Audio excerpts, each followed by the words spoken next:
Number 3? I am searching it, Lieutenant.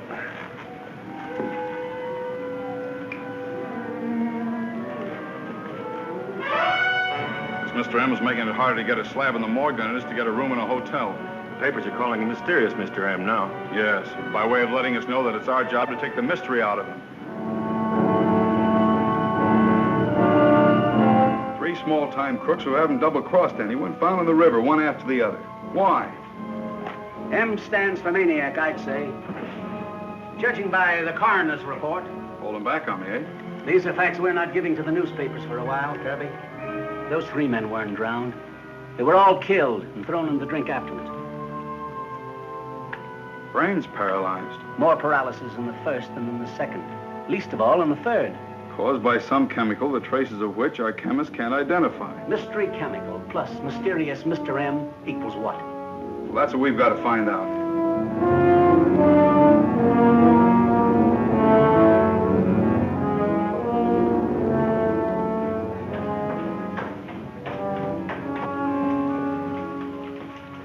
How's it going?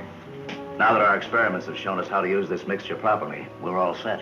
And with the police looking for the mysterious Mr. M? Inventing that name to send him on a wild goose chase was a swell idea, Mr. Waldron. One of my cleverest. It also covers our experiments. While the police are looking for the make-believe M, we'll be busy with the man we want. When shall Dr. Kittredge disappear? Get him here as soon as you can, Derek.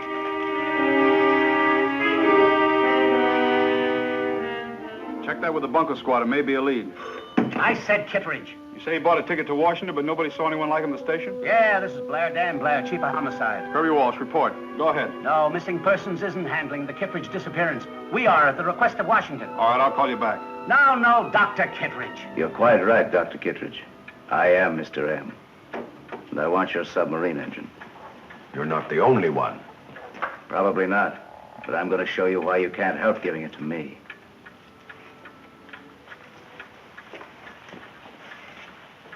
I'm the man who guides you, who controls you.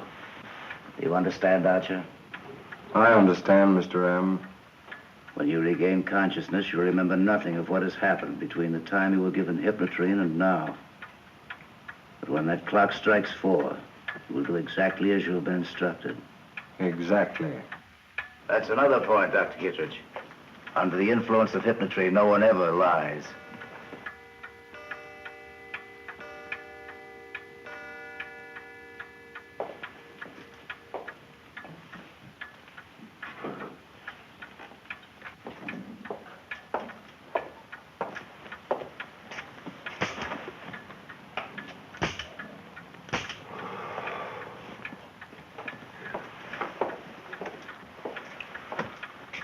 Now do you understand, Dr. Kittredge?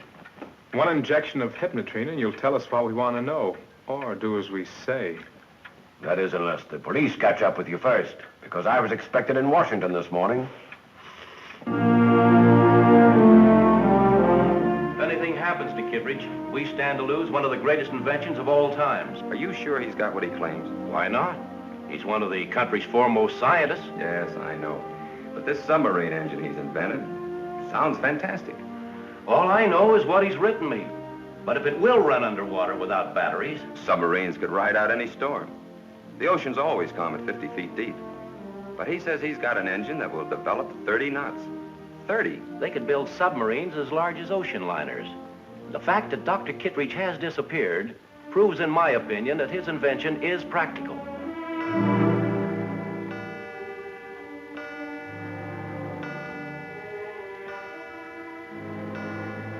Oh, yes, gentlemen. What is it you wish to know about my new submarine engine? Is it merely plans on paper, or are you actually building it? It is being built at various plants by a variety of factories, secretly. That means those plants don't know what it is they're working on. Where will it be assembled? At my own shop.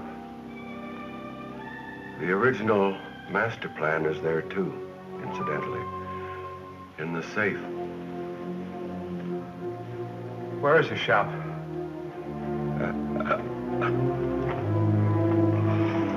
It's not a hypnotrine reaction. That's his heart. I'll fix it. Your shop. Where is it? Precision Tool Works.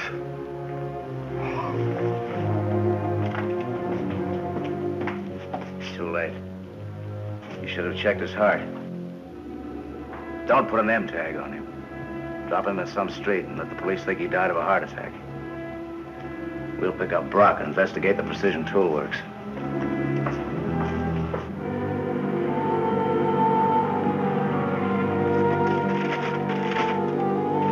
This is the only thing I found on the desk that might help us.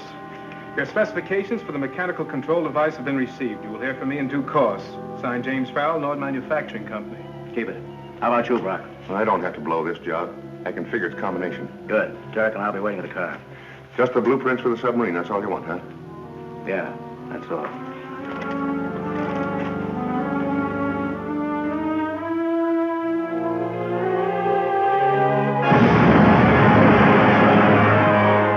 Brock wasn't going to blow that safe. The whole building's on fire.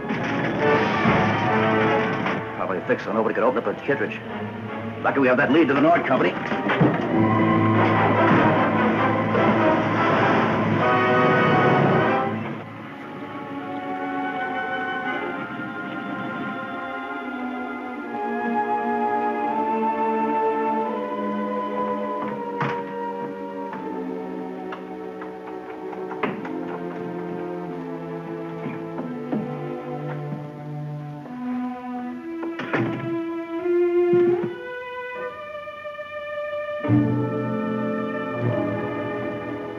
What's going on here? Who are you? The name's Farrell. Hey, Kirby, the guy we're looking for just came in. Well, what do you know about that? Grant. So you're out of the service at last. Yes, but I didn't know the police were after me. Well, the name fooled Rogan. It's Jim we're trying to locate. He hasn't been seen for a week. Oh, well, he's off and away on business longer than that. I know, but that isn't the case this time. The Noir Company asked us to locate him. Through the homicide squad instead of the Bureau of Missing Persons? What's up, Kirby? Do you know anything about our local sensation, the mysterious Mr. M? Yes, that's why I'm in town. But I didn't expect Jim to be mixed up in the affair. Well, he may not be, but we're not taking any chances.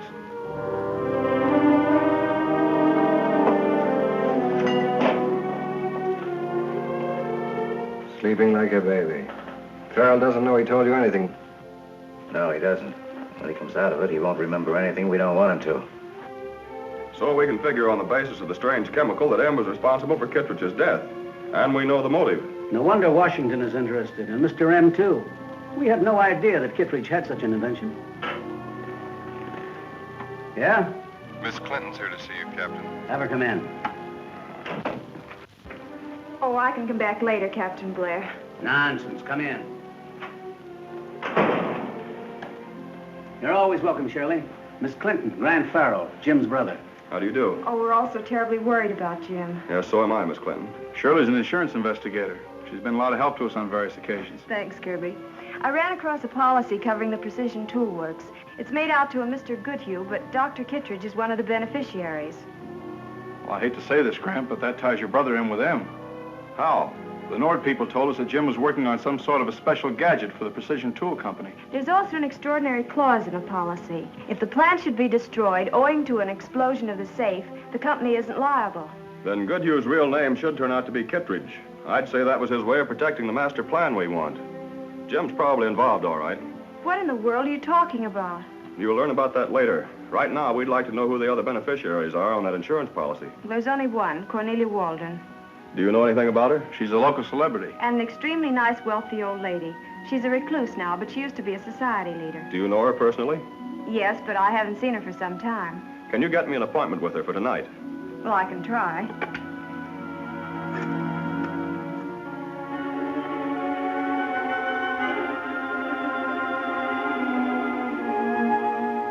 Mrs. Waldron, this is Grant Farrell. It's a pleasure, Mrs. Waldron. Thank you. Marina, meet Mr. Farrell. This is Miss Lamont and her brother Derek. How do you do? Well, why don't we all sit down? Thank you.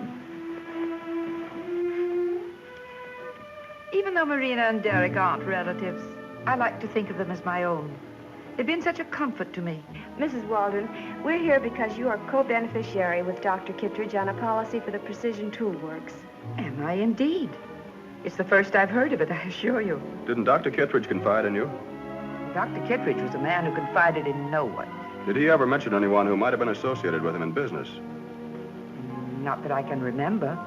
Even though he felt grateful to me for financing his education, Did he ever say anything to you, Derek?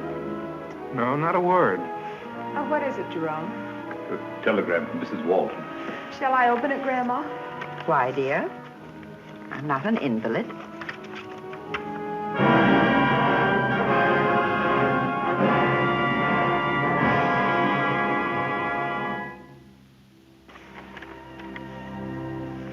What is it, Grant? From Mr. M. A threat against Mrs. Waldron, but this telegram didn't come from a regular office.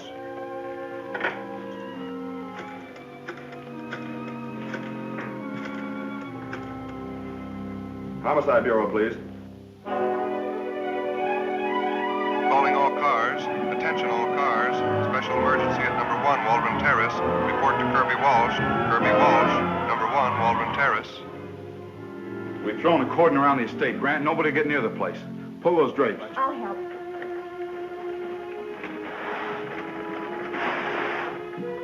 What's this?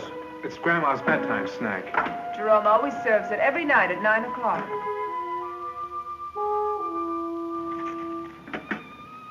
No one's to eat any of this food. It'll be sent to the police chemist to be analyzed. Wait a minute. Is there an extension? In the hall. Martin, watch the hallways. Hello? This is the mysterious Mr. M. Tell Mrs. Waldron, will you please, that all the police of the city couldn't prevent her death when the clock chimes 9.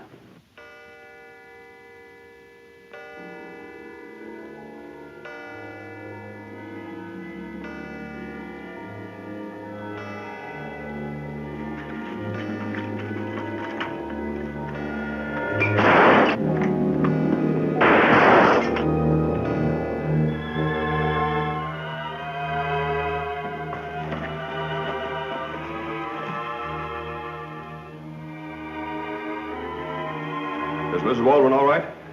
She wasn't here. Just a fainting spell. Take me to my room, my dear. Is it safe now, Mr. Farrell? Well, yes, for tonight at least. Thank you.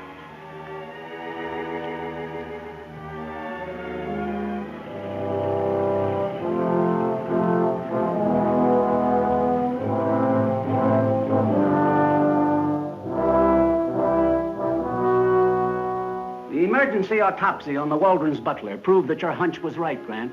Traces of the same strange chemical were found in the body that were found in Kittredge and in those other 3. Yes, and now we know what it's used for. You do, I don't. Jerome was a trusted servant, and yet he tried to kill Mrs. Waldron when she was heavily guarded and at a particular time. You mean the effect of the chemical is hypnotic? Yes. And what if Mr. M has Jim and is using that chemical on him to make him tell what he knows about Kittredge?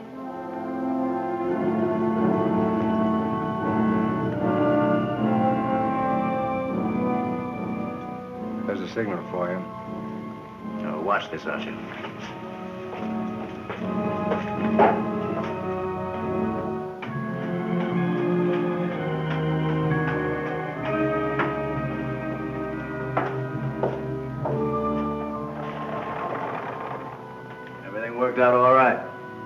Police should be more than ever convinced now that there is such a person as M. What did you want me for? Marine and I thought we should have a conference. How is my grandmother? You'd never know she's under the influence of hypnotrine. But if she ever comes out of it, Anthony... She'll never forgive us. Especially the weeks I held her prisoner while you and Derek perfected the stuff. She's on a diet of hypnotrine then, as long as she lives. What did you two want me for? About Grant Farrell being on the case. He has a personal motive for solving it, and besides, he's an ace investigator. Why worry about that? Jim Farrell's under the influence of hypnotrine. Why not let him remove Grant Farrell for us, along with himself? Come on, Derek, we'll go down and take care of that right away.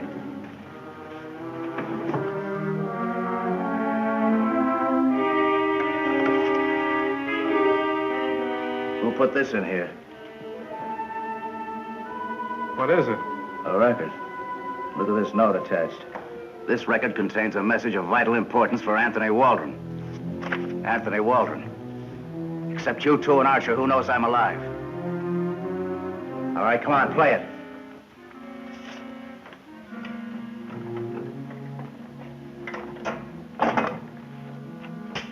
The police think you're dead, Anthony Waldron. After hiding for years in Africa, you returned secretly, bringing hypnotrine with you. Marina and Derek knew about Dr. Kittredge's new submarine engine, and you three became allies. Continue as you are for the present, but obey me when I send you orders, or the police will be told everything. From now on, I am the mysterious Mr. M. Let me see that record.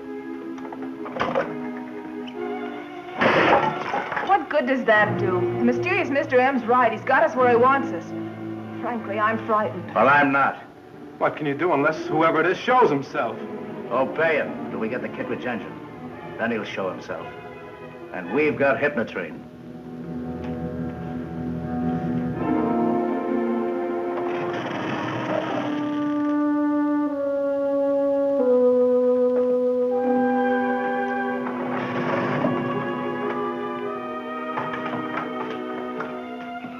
Wake him now and cue him for 12 o'clock. What about contacting Grant Farrell? We'll condition Jim to take care of that for us, too.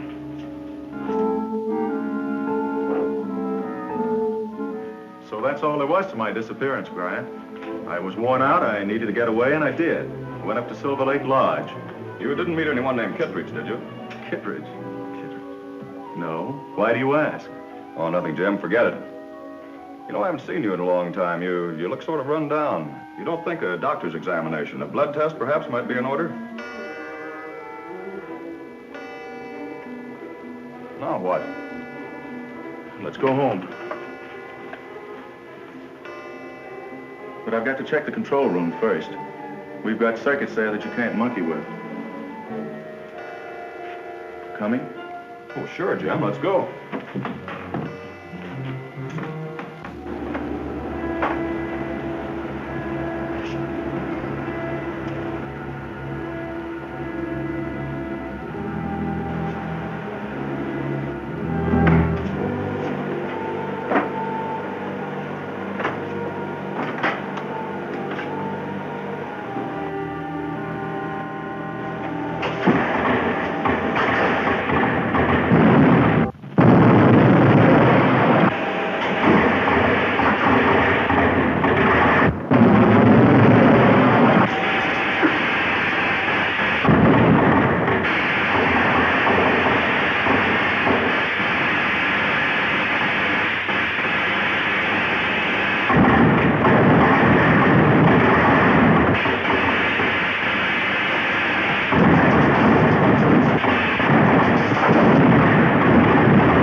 4 men murdered. One of them Kittredge, the scientist, by somebody calling himself the mysterious Mr. M. That's the story for publication, and that's all. Look, I know the newspapers aren't supposed to learn that Kittredge is the key to all this or that Jim Farrell has disappeared. But don't you think it's time I was told? Kittredge invented a submarine engine that will revolutionize ocean travel. M is after it, and we think he's using Jim Farrell to get it. I'll wake him now and cue him for 12 o'clock. What about contacting Grant Farrell? We'll condition Jim to take care of that for us, too. Farrell. Farrell.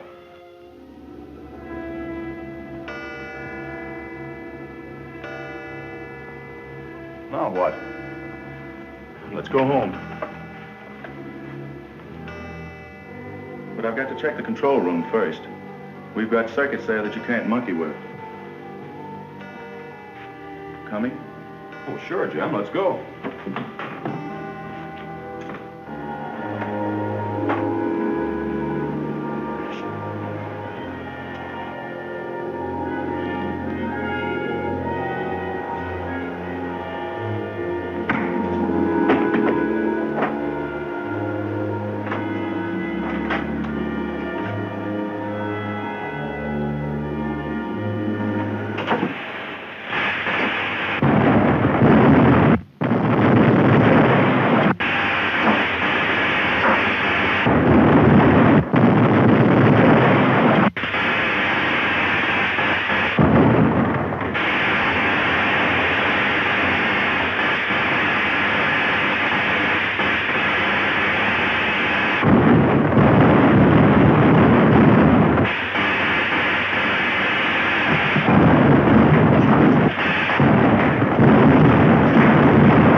Feel any better, Jim?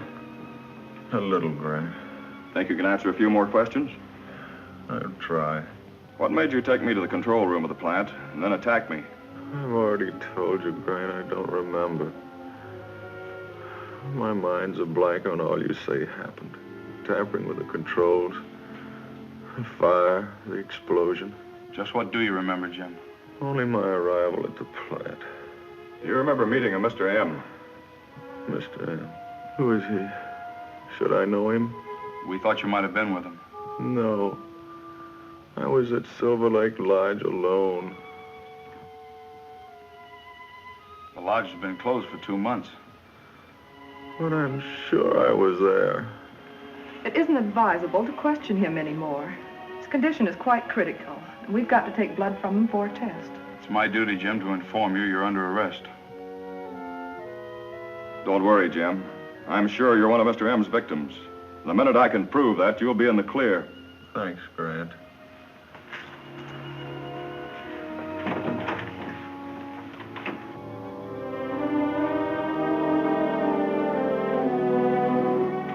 And the sum of $5,000 is hereby offered for information leading to the capture, dead or alive, of the murderous criminal who calls himself Mr. M.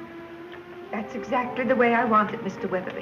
Mrs. Waldron, my father was your lawyer for many years. Now I've inherited his duties, and among them is the right to advise you. Don't offer this reward. But why, Mr. Weatherby? Private citizens should leave such things to the police. And a maniac like this Mr. M might strike back. It hasn't been released to the papers yet, but Mr. M tried to kill Grandma last night. What? Yes. Oh, I didn't know that. Well, if you will sign this, my office will handle the matter.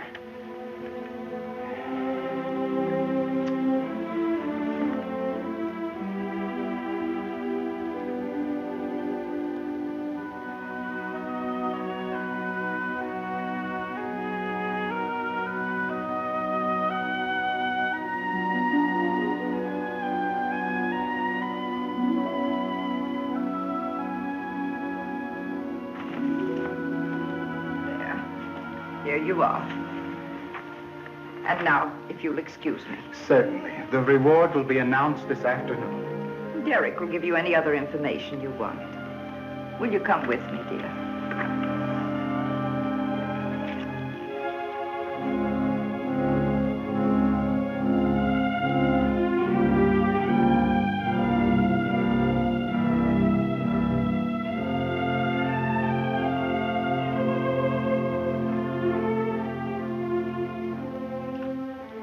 I haven't any will anymore. It's as if something were compelling me. I don't know what it is. You're tired, dear. The shock of last night was too much for you. Why don't you lie down and rest?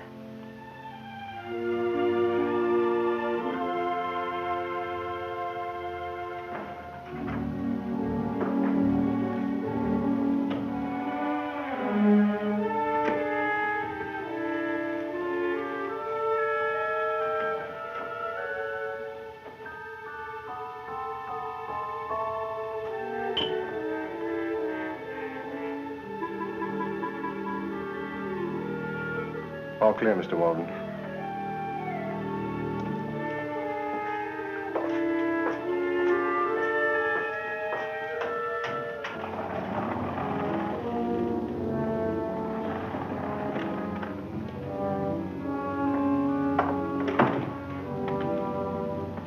Having your grandmother offer that reward was a smart move, Anthony.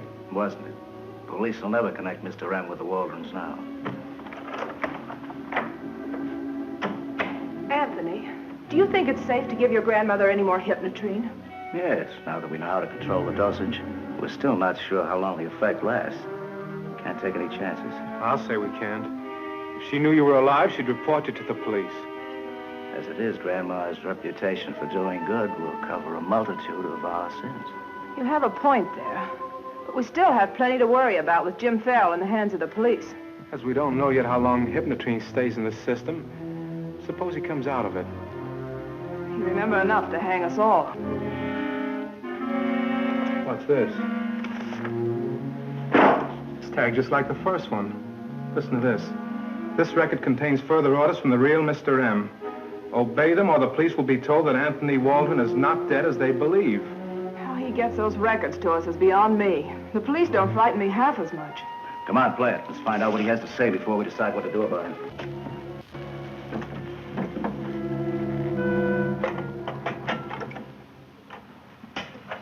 Through Jim Farrell, the police may finally lead to you, Anthony Waldron, by exposing your make-believe Mr. M, whose identity I have assumed. Send Derek to headquarters, using the reward money as an excuse, and be guided by any information he picks up. He must be a mind reader to know about the reward. Maybe Jim Farrell's condition isn't as critical as the papers are saying. You've got to hand it to that Mr. M. He's been a big help so far. Yes, but just the same, he's using us to get the Kittredge submarine engine for himself. I'd do the same thing if I were in his place. Well, he's got all the advantage. He knows us while we don't know him. But he can't do without us. Not until he gets the hypnotrine, or learns how to trace the blueprints of the parts for the Kittredge engine. He'll never get either. Destruction of the master plan falls right into our hands. Sooner or later, with millions involved, he'll have to reveal himself. And then watch who walks away with the taking.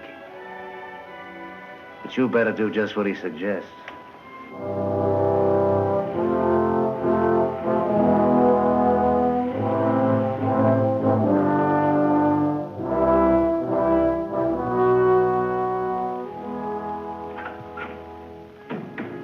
Well, just what we thought. Blair's still with the chemist. Jim's blood test shows traces of the same chemical we found in the bodies of the men Mr. M murdered. Then Jim must know something about Kittredge or his engine that Mr. M wants to find out about. No doubt of it. Incidentally, our chemists still can't analyze the stuff. They will. Meanwhile, the only direct lead we have is that taxi receipt we found in Jim's pocket. Yes? Mr. Lamont to see you, sir. Have him come in with her. I wonder what he wants. Yeah. Good afternoon, gentlemen. Hello, Lamont. Good afternoon. I just stopped in to tell you about Grandma Waldron's reward. $5,000 for information leading to the arrest and conviction of Mr. M. Is that so? Yeah, she wants to help. Probably won't, though. Why not? Rewards generally bring phone calls from amateur sleuths and cranks. Not always, of course, but usually. I see. I hadn't thought about that. Well, just the same, there's the check. We can't take it. That sort of thing has to be handled through the newspapers. Is that all, Mr. Lamont? Yes. Thank you for your time, Lieutenant. Use the hall door if you wish.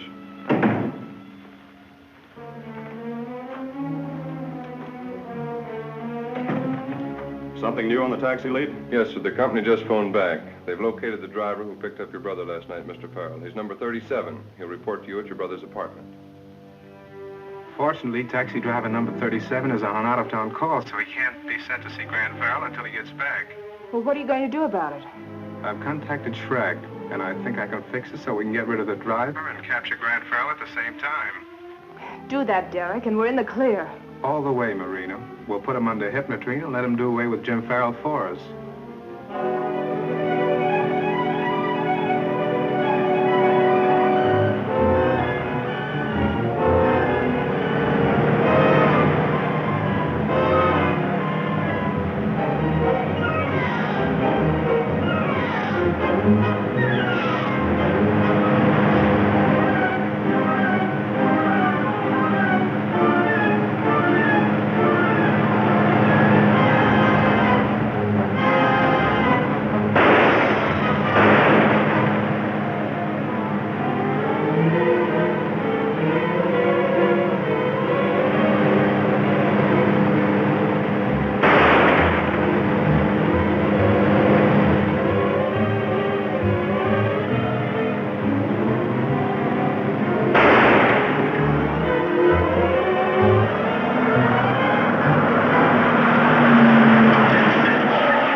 Number 37, that's him, all right. Your name, Harper? Yeah. Well, get out.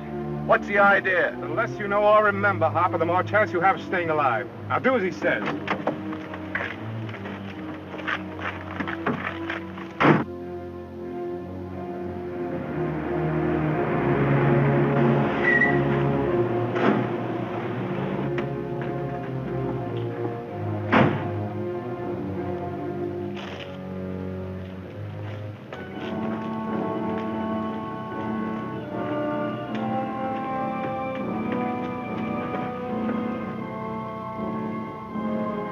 I checked my company's insurance policy with the Noir plan to see if any individual profited from its destruction. That was a good idea, Shirley. Yes, but it didn't lead anywhere.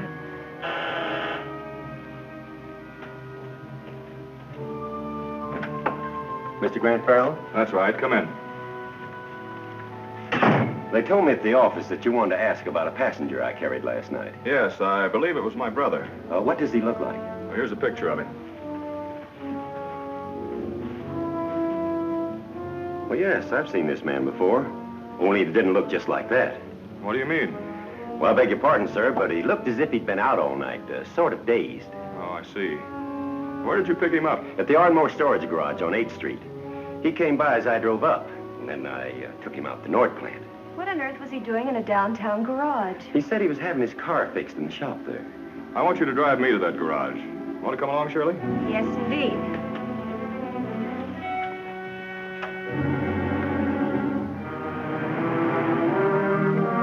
We're almost there. The garage is in the next block.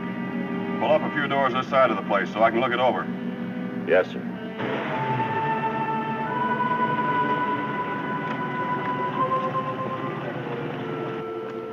The shop is on the 6th floor. I'll drive you there up the ramp.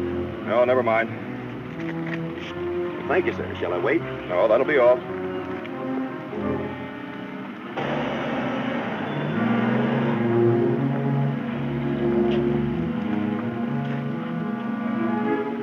There's something funny about that driver. His story doesn't match.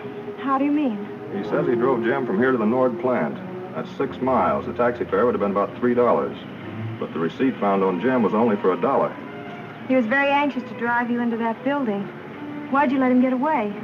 He didn't get away. If we were right about him, he'll park around the corner and come sneaking back on foot.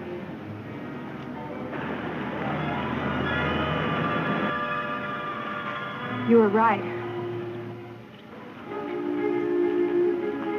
Now I'm going in there and see what this is all about.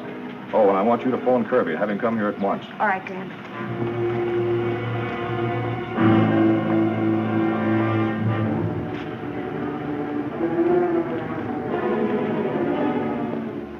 Say, where's Farrell? Didn't he come up here? Don't you remember? You were supposed to bring him here. But he wouldn't let me drive him up. Say, wait a minute. Maybe he got wise to something. You didn't make any slips, did you? Not a one. And I'd have sworn he fell for my story. Well, it's a cinch something went wrong. Well, there's nothing left to do but clear out of here before the cops arrive. Get the car started.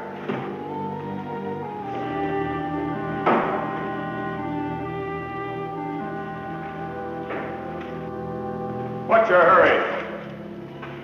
Get out of that car.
Yes, Winthrop? Shirley Clinton's on the phone, Captain. Hello, Shirley. The taxi driver Grant was investigating brought us to the Ardmore storage garage at 8th and Laurel. Why there? He claims that's where he picked up Jim. Grant thinks it may be a trap, and he wants Kirby Walsh to dash right over here as fast as he can. Right.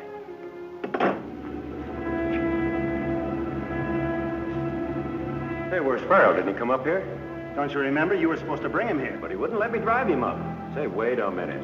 Maybe he got wise to something. You didn't make any slips, did you? Not a one. And I'd have sworn he fell for my story. Well, it's a cinch something went wrong.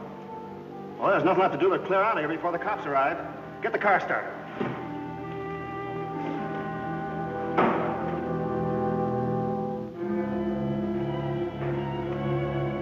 What's your hurry? Get out of that car.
guy still inside? Yes, I just got back from phoning Blair. I was only a few blocks away when your message reached me. Got here as fast as I could, Grant. Unfortunately, it wasn't fast enough. You mean it was a trap? Yes, just as I figured. Won't do any good to go in there now, Kirby. There's a fire escape on the other side. They've already gotten away. Well, what's our next move? Well, have some of your men go through the building. There may be a clue in there that'll lead us to Mr. M. I'll send out a call from the car.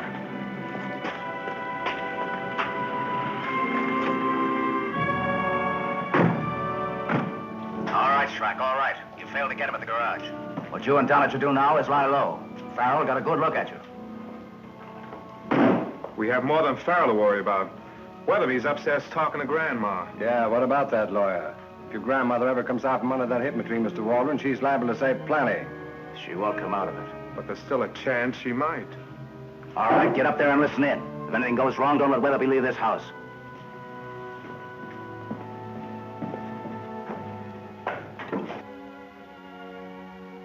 You know perfectly well, Weatherby, I won't sign these documents till I've talked the whole thing over with Marina and Derek. But, Mrs. Waldron, it's important there be no further delay in the matter. After all, I'm thinking of your interests. Then why don't you handle my affairs the way your father did when he was alive? I'm trying to, but frankly, you've made it very difficult the last 2 months. Why, it's almost as if you've become another person. Perhaps you're right. Sometimes. You forget that Grandma hasn't been well. I have been ill, haven't I? I almost forgot. Yes, and I have too. About the papers, shall I come back for them? Of course, but let me send for you. Certainly. Good night, Mrs. Waldron. Good night.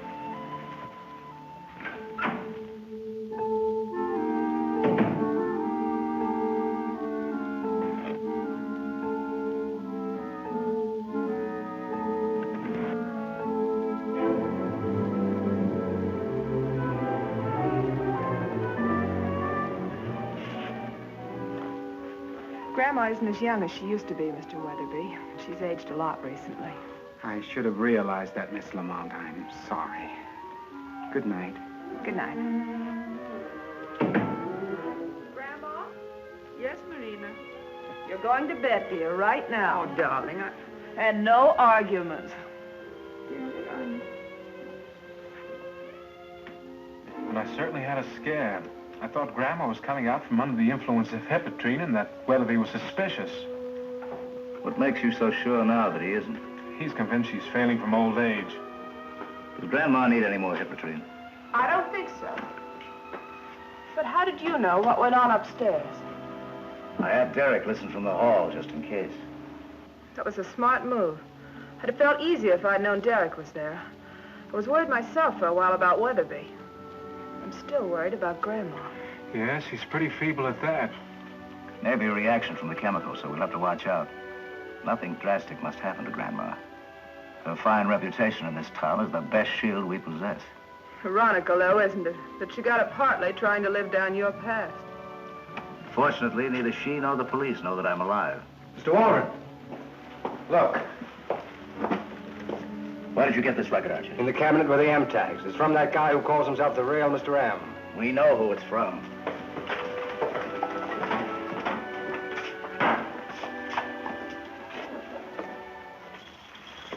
Your plan to send the police on a wild goose chase for a make-believe Mr. M.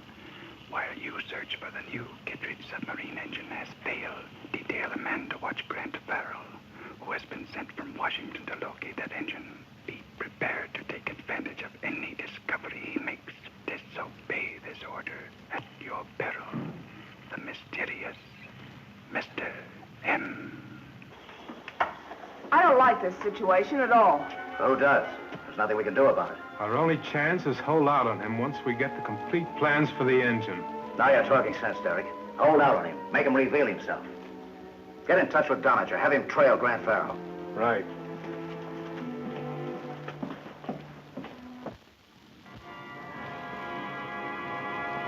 Padlock the garage, Kirby. Station guards outside not to let anyone enter.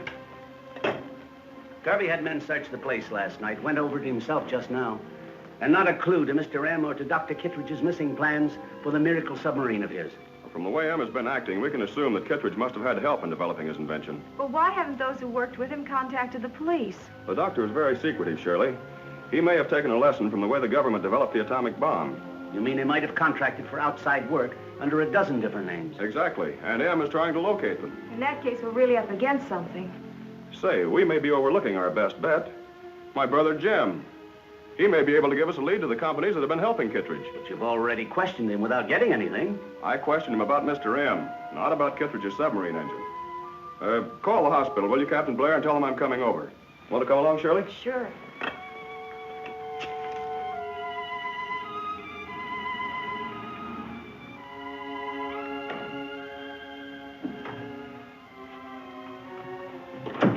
Your brother's come to see you, Mr. Farrell. Dr. Blakely said you could just stay a few minutes. Yes, I know. Jim. Jim, this is Grant. Hello, Grant. I'm very sorry, Jim, but I do need your help. Sure, Grant, sure. Do you recognize this man as Dr. Kittredge? No. He's Goodhue. Arthur Goodhue. Did you ever do any work for him? Yes. What kind of work, Jim? Was it for a submarine engine? He never said, but I always thought it was. Just one more question, Jim, then you can rest. Don't bother about me, Grant. I have plenty time to rest. Do you know anyone else who did any special work for this man? My friend, Bill Brewster. Bill's head of research at Chandler Oil. He's developing a new fuel. You'd better go now, Mr. Farrell. Isn't there something I can do? I'm afraid not.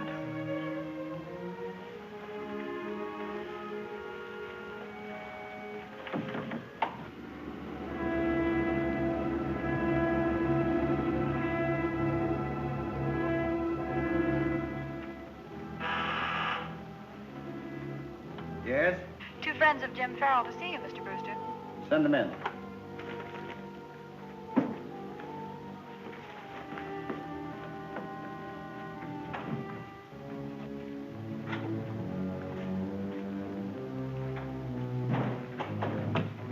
Make yourself comfortable, gentlemen. I'll be with you in a moment. Take your time.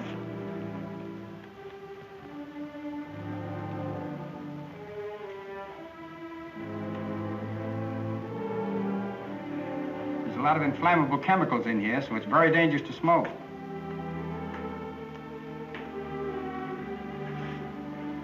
Thanks for opening a safe for us, Mr. Brewster. Well, you won't gain anything by holding me up. There's nothing of any value in that safe to you. It's money you're referring to. That's not what we're after. It isn't. We want the formula for the new gasoline you're working on. For submarine engines. Well, how did you find out about that? There isn't much Mr. M doesn't know. Mr. M? See what's in the safe. Mr. M wants to talk to you about that formula, so it'll save time if you bring it along with you. Well, it isn't here. Maybe it's out at the field laboratory office. It is, and you can't get it out of there. There's nothing in the safe at all but this. Looks like a carburetor. Small, though. A model? For the new fuel you're making up? Answer it.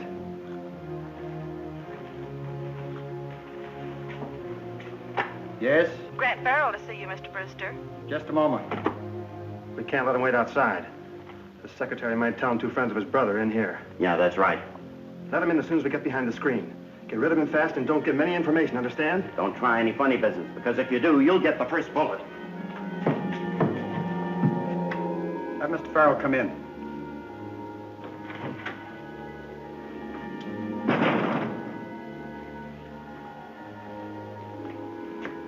You don't know me, Mr. Brewster. I do know your brother. Glad to meet you, Mr. Farrell.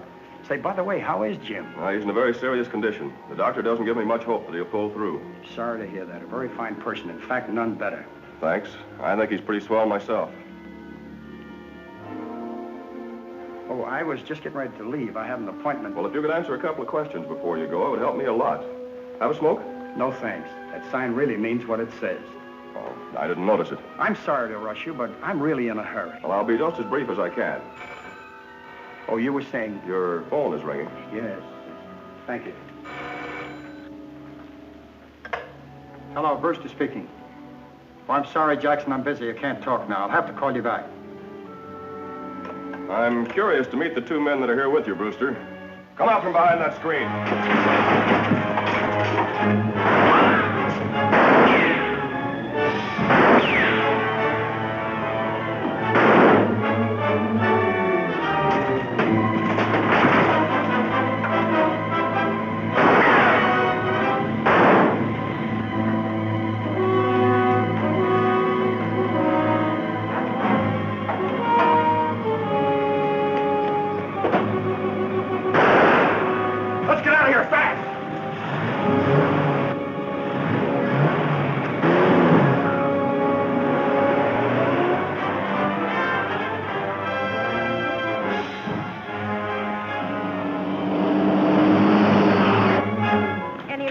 Mr. M's men beat us to it. Brewster's been shot. I don't know how badly. I'm going back to see. Wait here for me. In the mix-up, Barron was killed. But I got Brewster, so I don't think Farrell will be getting any information. What do we do now? Get out to that field office. Where's Grant? Out with Shirley. Telephoned in, he got himself a lead to M through a wounded man named Brewster.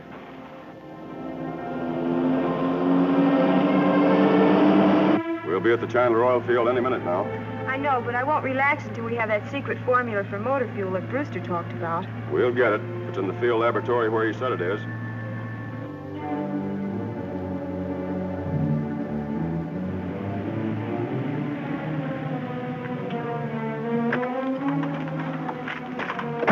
I'm Grant Farrell. Okay, Mr. Farrell. You get things started. I'll go inside and get the papers.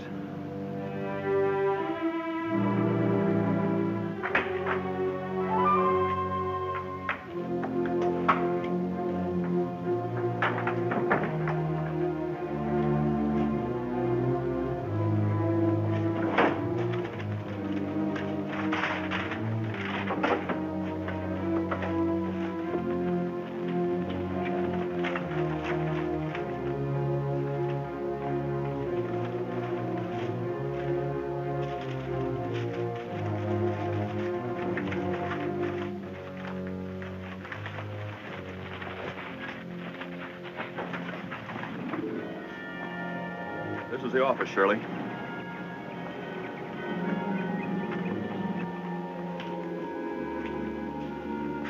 Stay where you are until I find the lights.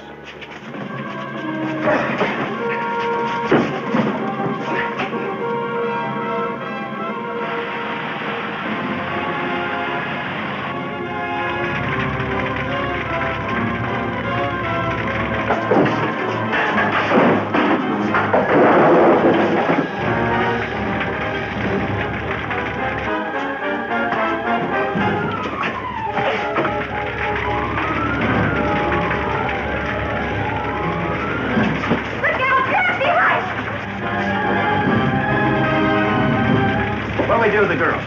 Put her in the closet.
return sooner than I expected, Kirby. There's no use staying at the hospital. Grant's brother Jim won't live until morning.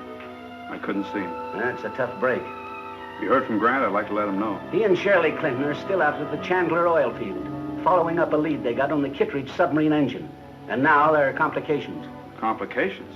We just got a radio report that the field is on fire. I'm getting out there fast.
Glad to see you two are safe. All the apparatus in town is either here or on its way out. They'll have things under control in no time at all. Well, if the fire can be prevented from spreading to the rest of the field, the damage shouldn't be too great. The insurance investigator at work. Come on, Kirby, take us up to the main gate. Maybe we can be of some help. I think we'd better get back as soon as we can, Grant. Why? It's too late to... Oh, bad news about Jim? I was at the hospital before I came out.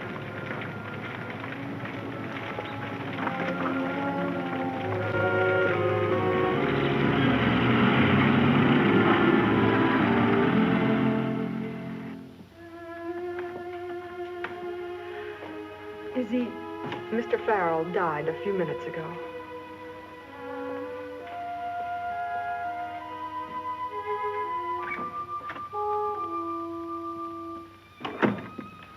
Oh, Grant, I can't put into words what I want to say. Neither can I. You don't have to, I understand. It's over for Jim, but it's not over for us. No, it's not over for us. We're going to clear Jim's name and get this mysterious Mr. M. This is the mysterious Mr. M. By obeying previous instructions to watch Grant Farrell, you have made progress. Continue until you have located all companies making the various parts for the Kittredge submarine engine. Follow my orders, and your identities will not be revealed to the police. The model carburetor and formula for the new fuel for this engine are now in my possession.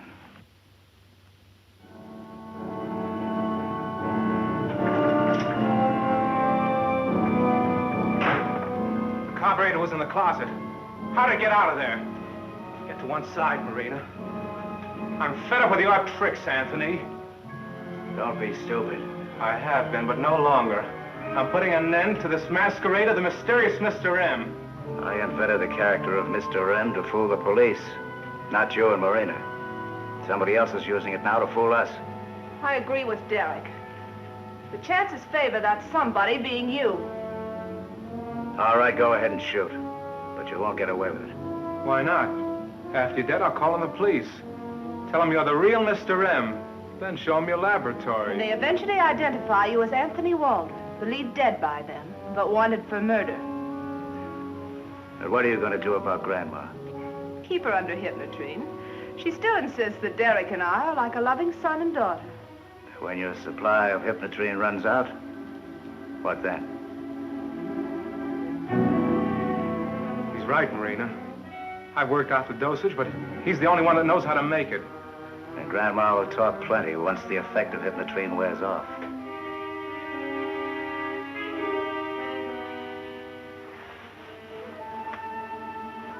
I'm not double-crossing you.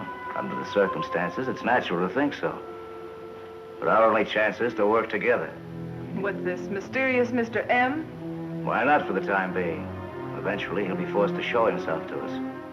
By then, we should be able to handle him. I guess there's nothing else we can do. Now that that's settled, let's get to work. Come on, Derek, let's go downstairs.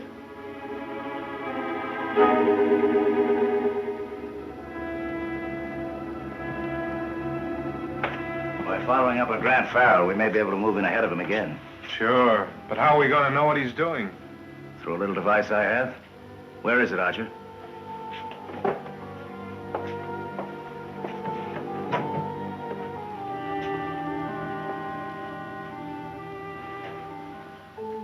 A wireless dictograph.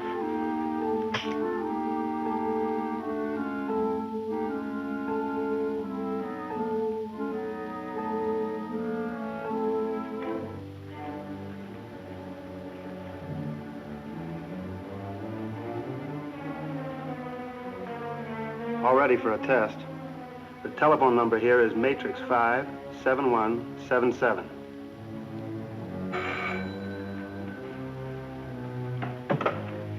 Hello? Very good, Donager. Be sure that dictograph is well concealed. Don't worry about that. And leave everything just as you found it. We don't want Farrell to suspect anyone has been there. Right.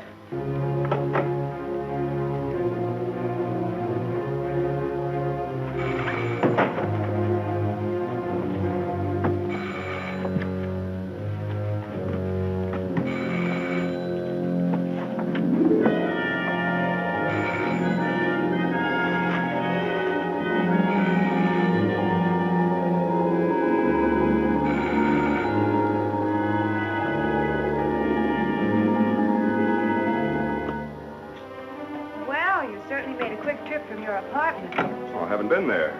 Captain Blair and I just came from the commissioner's office. Well, that's strange. I called your number and the line was busy. Then we tried again, and somebody picked up the receiver and put it down without speaking. Well, my phone's a private line. Are you sure that someone picked up the receiver and then put it down again? Just as sure as I'm talking to you. Well, in that case, somebody must have been in the apartment. And using your phone. Want me to radio one of the squad cars to drop by and investigate? No, I'll do that myself. I'll phone you as soon as I look the place over.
Captain Blair? Yes?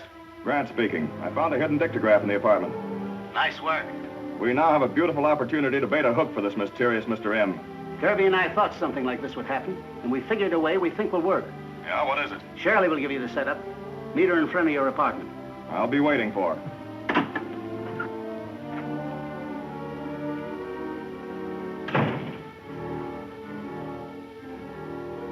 I hate to admit it, Shirley, but I'm just about licked. You aren't thinking of quitting, are you, Grant? No, not unless I'm forced to. But that's liable to happen any day now. If Kittredge hadn't been so secretive, it would have been a simple matter to locate that submarine engine. Yes, simple for us and also simple for Mr. M. As it is, I believe he's just as much in the dark as we are about who's doing the work.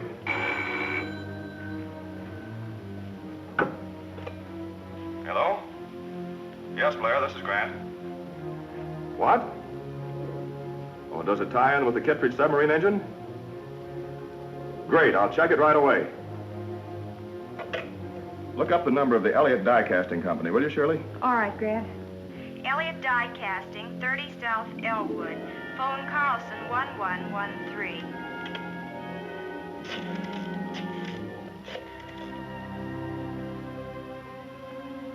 Thomas Elliott, please. Grant Farrell speaking. It's Grant Farrell, Kirby. Everything's set, Grant. I understand you're making a new design piston for a submarine engine. That's right. Go ahead and talk. Yes, I know. Captain Blair told me he'd spoken to you. It's just possible Kittredge didn't use his own name. You sound mighty convincing. I'll show you a picture of Kittredge. If he's the man who placed the order, will you turn the design of the pistons over to the police? Okay, I'll see you at 4 o'clock. You've been a big help, Tom. Now we'll take over. What do you mean? Well, it's too dangerous a trap for you to go any further. One of our men will take your place. Well, why? You and Grant will be here to protect me. I can't see you taking the risk, that's all. If this Mr. M is as clever as you say he is, he may know me. What then? That's right. We'll do our best to see that nothing happens to you. We'll not only get the design for the pistons, but we'll learn everything else Elliott knows about the Kittredge engine. Yes, but it's going to be risky business bringing him here. Too risky. You'll have to give him an injection of hypnotrine at his office.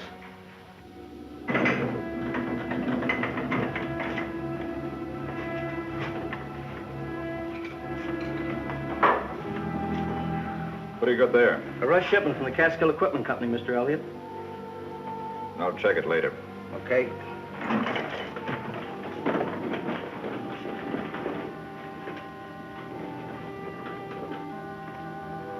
Let me talk to Lieutenant Walsh. He just went out to the gate. Have him call me the moment he comes back.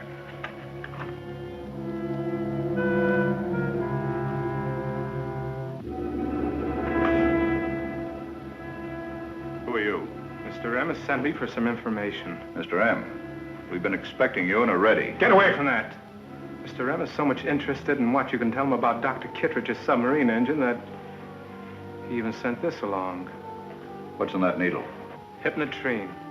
It's a chemical that compels people to obey orders and tell the truth. You're not going to use that on me.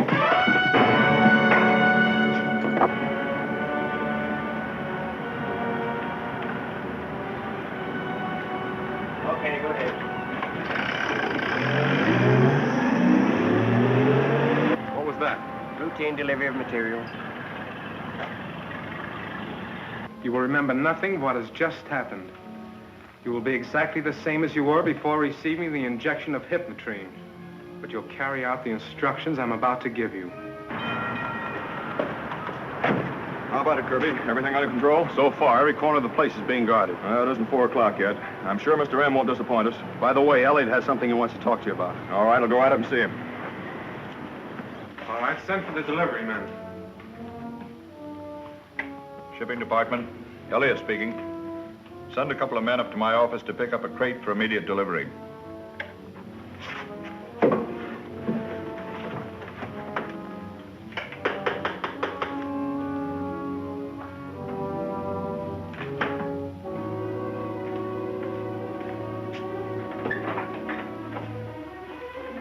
Good idea, locking your door when you're alone. I don't like to be disturbed when I'm working. Seen anything of Mr. M? He hasn't been here so far unless he's invisible. That wouldn't surprise me. Come in. There's a truck waiting for that packing case.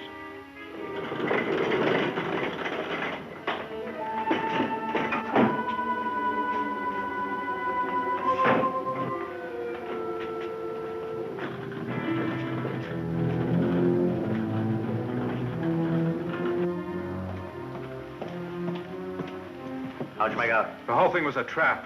Farrell used the dictograph to trick us into thinking that Elliott was working on the submarine engine. Elliott told me after I injected the hypnotrine.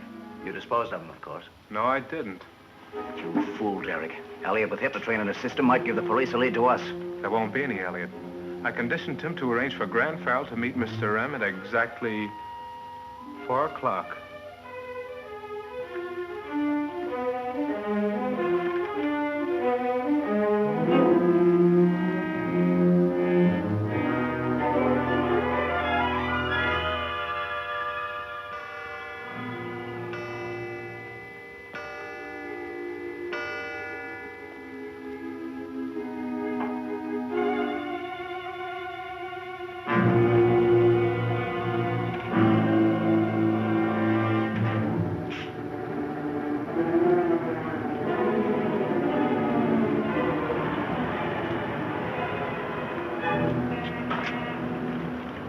Shirley. Anything wrong? I thought I might be of some help. No, I'm afraid not. This Mr. M is much too dangerous. I suppose there's no use in my arguing. Not a bit. Now, I've got to get back to Elliot.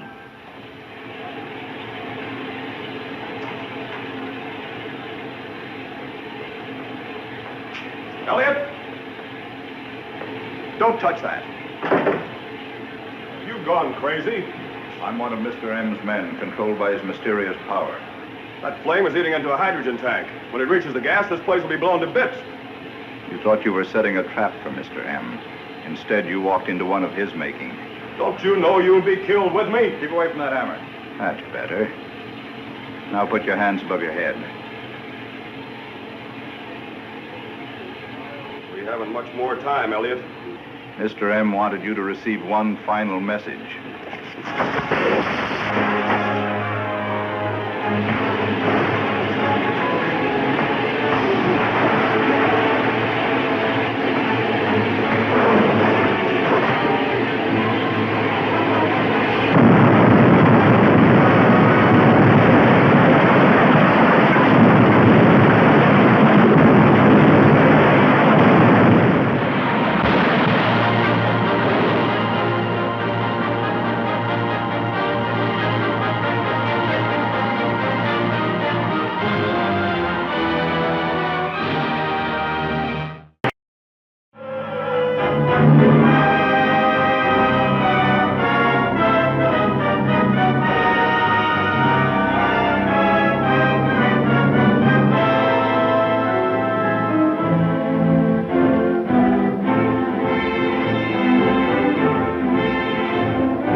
The whole thing was a trap. Farrell used the dictograph to trick us into thinking that Elliot was working on the submarine engine. Elliot told me after I injected the hypnotrine. You disposed of him, of course. No, I didn't. You fool, Derek. Elliot with hypnotrine in his system might give the police a lead to us. There won't be any Elliot. I conditioned him to arrange for Grant Farrell to meet Mr. M at exactly 4 o'clock.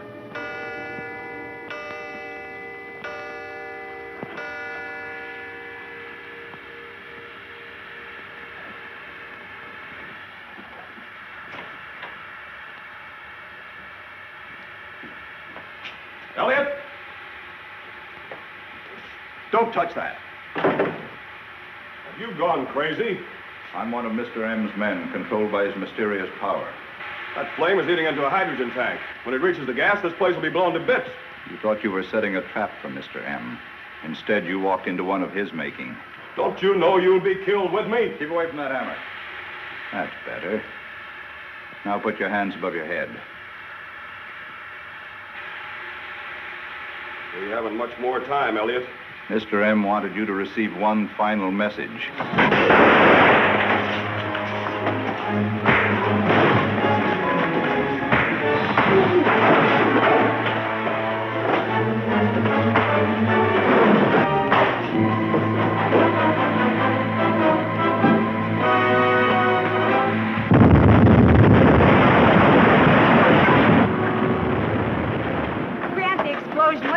It means that Elliot's dead. M got to him some way. I can't understand how M or anyone else working for him could get into this plant. Elliot went absolutely crazy. Claimed he was one of M's men. Was bragging about the secret power M controls. Then the whole thing's beyond me. Well, it's so far over my head, I'm going to telegraph Washington. See what they can suggest.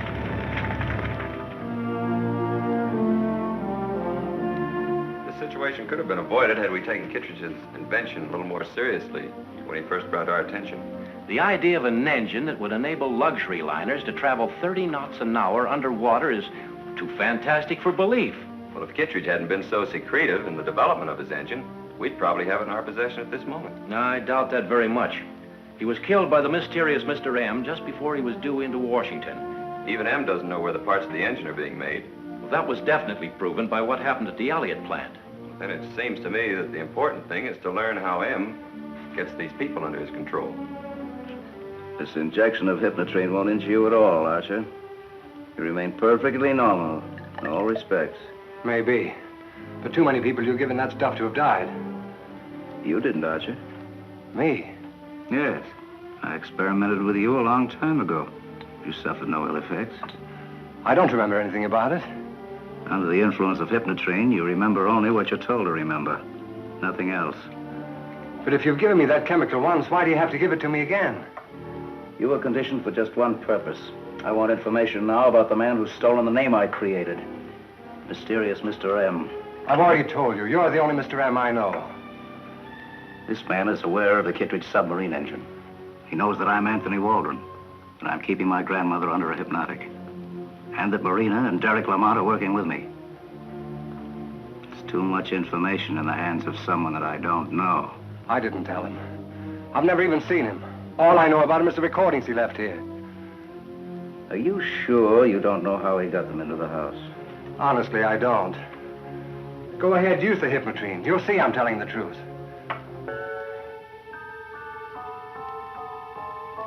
Signal light. Someone's calling you from upstairs.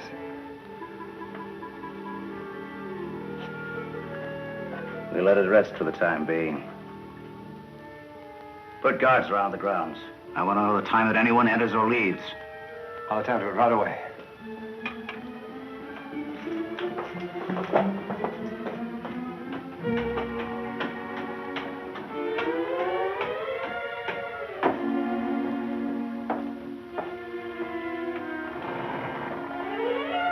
Why did you signal me, Derek? Weatherby, the lawyer, and Shirley Clinton, the insurance investigator, are with Grandma Waldron. Brings those two here, and together. I don't know. Marina will tell us, of course, but I thought you'd want a first-hand report. Oh, don't even trust your own sister, eh? The way things are now, I don't trust anybody. Safer that way. I'll listen in.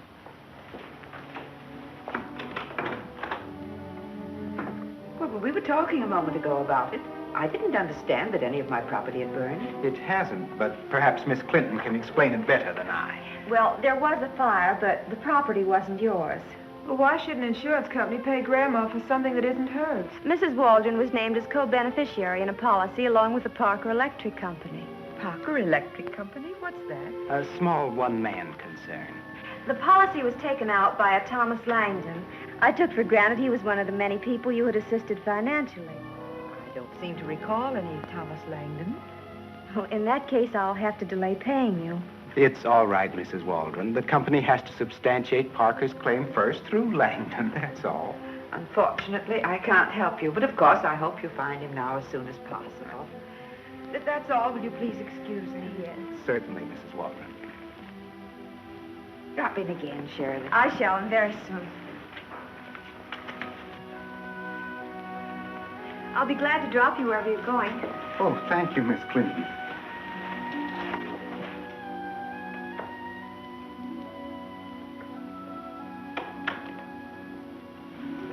Won't you sit down, Grandma? No, thanks, dear. I'm tired. Tell Marina I've gone to my room. I'll do that, Grandma.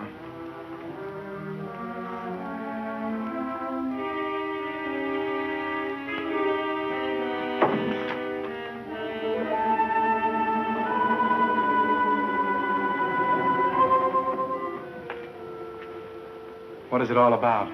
Sounded to me as though we got another lead to Kittredge's invention. Thanks to the Clinton girl.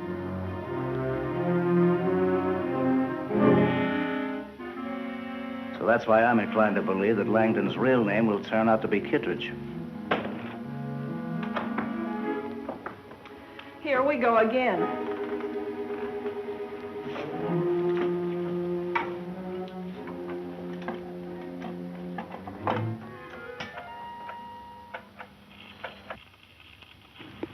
By the time you receive this, you will have had a visit from Shirley Clinton and Weatherby. There is a definite connection between Dr. Kittredge and the Parker Electric Company. The answer is an electronic ear for the perception of dangerous objects underwater. It is an important part of Kittredge's revolutionary submarine engine. Parker has a model at his new address, 911 Elm Street. Get that model without fail. mysterious Mr. M. As usual, one jump ahead of us. He'll slip up one of these days. And when he does... Meanwhile, the three of us have to stick together for our own protection. What do we do now? Get that electronic gear. That's the important thing. Contact Donager and Schrack before that Shirley Clinton digs up the same information for the police.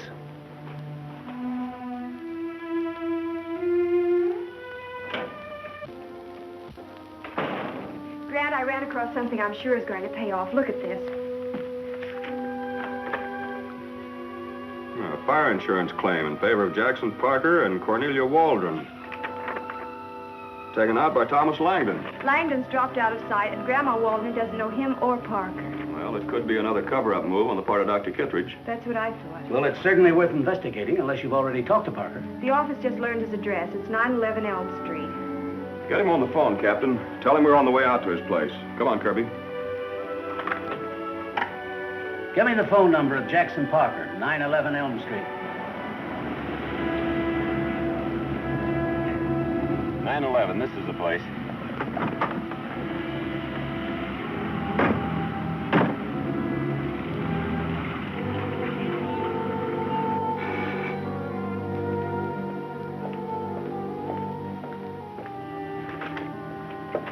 Your name, Parker? Yes. I wasn't expecting you so soon. You own the Parker Electric Company? I did until the factory burned down. We understand you're working on something called the electronic ear. The model is right over here on my desk with the plans. I seem to have misplaced it. I'm not used to this place yet.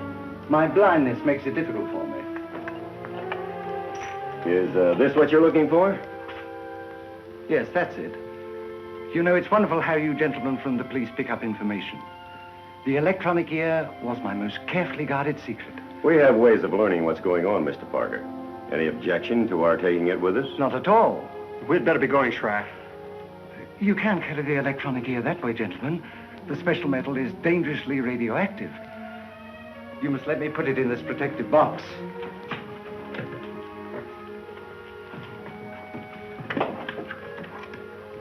There you are, gentlemen. Well, thank you for all your trouble. I hope I've been a help. You have no idea how much help you've been. Of course, my property will be returned when you're through it. Sure, Mr. Parker. We'll return it to you.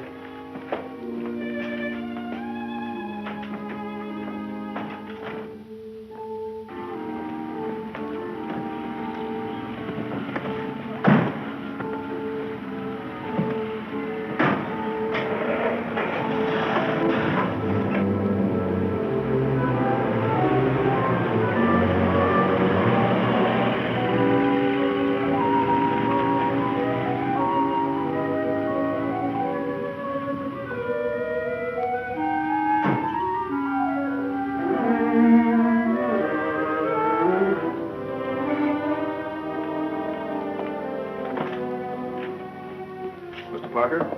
Yes? I'm Grant Farrell of the police. This is Lieutenant Walsh and Miss Shirley Clinton. I wish you'd come first. First? 2 other men were here. I thought they were from the police and gave them the model and plans for the electronic ear. Electronic ear? A supersonic device for underwater communication. I developed it for Mr. Langdon. That does it, Grant. M's beat us to the punch. What did these men look like? I couldn't see them. I'm blind. Oh, we didn't know. Captain Blair told me your names over the phone. So I became suspicious when I heard one called Schrack. And you had to play along. But I told them the ear was dangerous because of its high radioactivity and put it in a protective box. That box is a direction finder. Then we can follow them? Precisely. If you'll step over here to this map. This operates on the radar principle. The direction finder itself is a small radio sending set. The receiver, coordinated with the map, receives the radio waves and translates them into actual locations here on the map.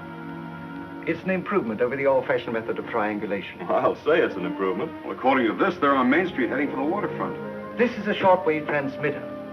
If you've a radio in your car, one of you can stay here and relay directions to the others from the chart on the map. Shirley, you stay here with Mr. Parker. We'll call you from the car.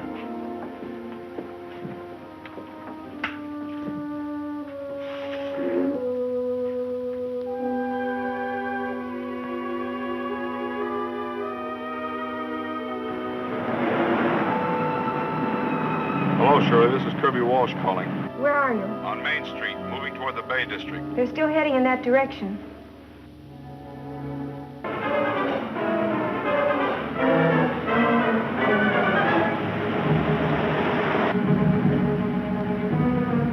They're at Front Street now. We'll get over there as soon as we can.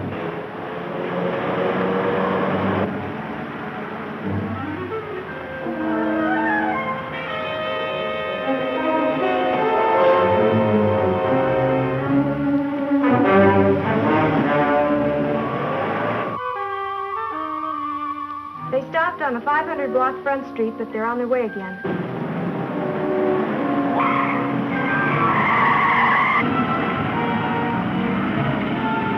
Did everything go all right? Sure, it was a cinch. Parker thought we were the police. What made him think that? Search me. Hey, handle that carefully. It's radioactive. Nonsense. There's no radioactive metal in any electronic gear. Parker said there was. Parker must have been wise to you all the time. This box contains a direction finder. Parker's blind. He couldn't follow us. Yeah, but the police could. Well, let's get rid of that thing right away. Wait a minute.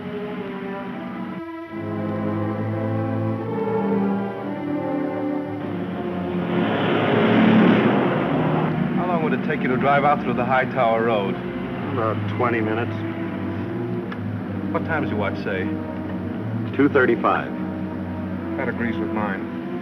Take this direction finder with you, and make sure you're off the road by 3 o'clock. I don't get it. At exactly 3 o'clock, things are going to start to happen out there. And when they do, nothing will be able to stop them. Then all we have to do is drive out through the High Tower Road. That's right. Let me off now. I've got to get to a phone.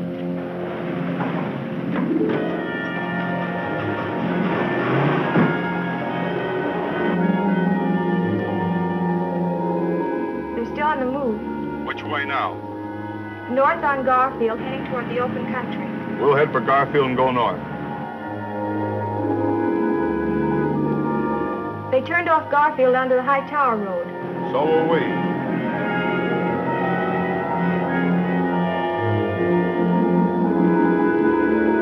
Where are you now, Kirby? On the High Tower Road.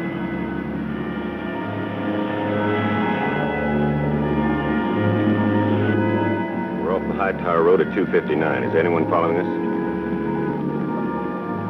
Can't see anyone. The other cars changed direction. Going west on Bolton Highway. Long ways ahead of us, Grant. You better step on it.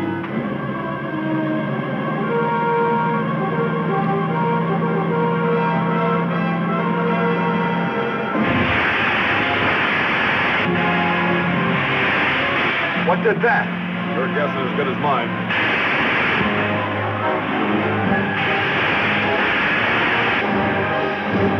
Look, Grant. Step on it. You can't turn back now.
Clinton just sent in a report on the Jackson Parker investigation, Captain. Were we right in believing that he was making parts for Kittredge's submarine engine? Yes, sir. He developed an electronic device for detecting objects under the water, but the mysterious Mr. M got it away from him.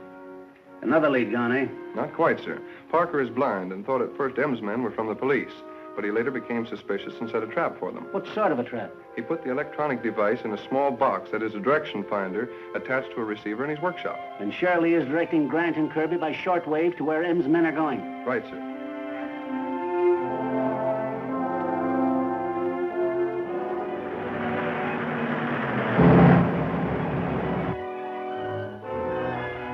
They turned off Garfield onto the High Tower Road. So will we.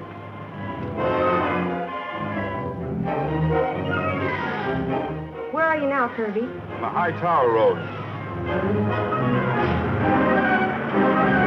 We're off the High Tower Road at 2:59. Is anyone following us?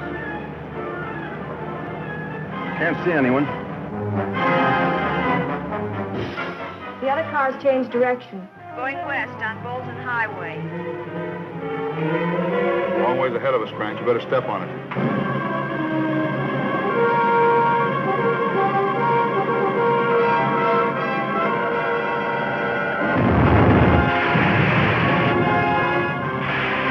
What did that? Your guess is as good as mine.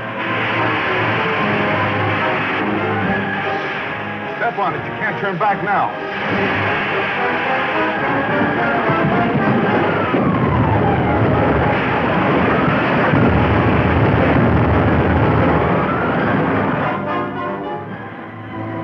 Now, what do we do with this direction finder? Break it up and throw it out.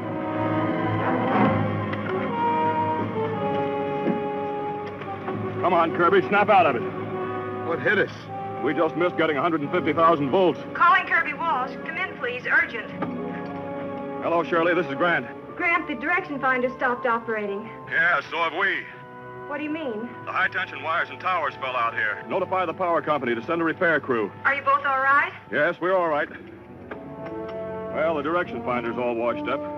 You get a car and go to Waldron's. There's a possibility Mr. M may have gotten his lead to Parker there. I'm going to headquarters. Okay. In an effort to locate manufacturers making parts for Kittredge's submarine engine, pictures of the doctor have been sent to all companies within a radius of 100 miles. Well, that may get results. If any of them have been doing work for him, they'll certainly report it. I hope so. Between the newspapers and civic pressure on one side, and the commissioner and the DA on the other, I'm about ready to... I gave orders not to be disturbed. Oh, hello, Shirley. Come on in. Was Parker able to give you any more information about Kittredge? Well, the electronic ear is the only thing he's been working on, Grant, and he can't duplicate it without the plans M's men took. This is really amazing, Anthony. With this electronic ear, Dr. Kittredge has solved the problem of underwater radar. Hardly seems possible that anything this small could do that. The main feature of this invention is that its size is not important to its operation as a microwave receiver. The plans show this model is made 50 times larger than designed. Reduced to its original size, it would be extremely small, Derek. Tiny enough to be inserted into the human ear by means of a very simple operation. Tell me, could we send out a microwave beam that it could pick up? Certainly. And anyone with hypnotrine in this system could be commanded at will, no matter where he was, without anyone else hearing the voice. Such a person could be very useful to us. Yes. We can do it. As soon as we can get our hands on Walsh or Farrell. Now, Mrs. Waldron, please try and remember whether you told anybody at all that you were co-beneficiary with Mr. Parker on that insurance policy. Well, naturally, it was a topic of conversation here in the house. I was so happy Dr. Kittredge was thinking of me, even when he was doing great things. Dr. Kittredge never told Grandma what inventions he was working on. Whenever he needed money, he just asked for it and got it. He never talked about his affairs. Nobody knows that better than I. But since his death, his secrets haven't been so well kept. I don't quite understand what you mean, Lieutenant. Shortly after you learned about Mr. Parker, M's men located him and stole one of Dr. Kittredge's most valuable inventions.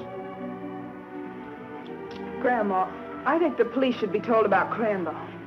Crandall seemed like such a deserving young man. Who is this Crandall? What should the police know? I shouldn't like to wrong him, Marina. Well, if we're wrong, he can easily clear himself.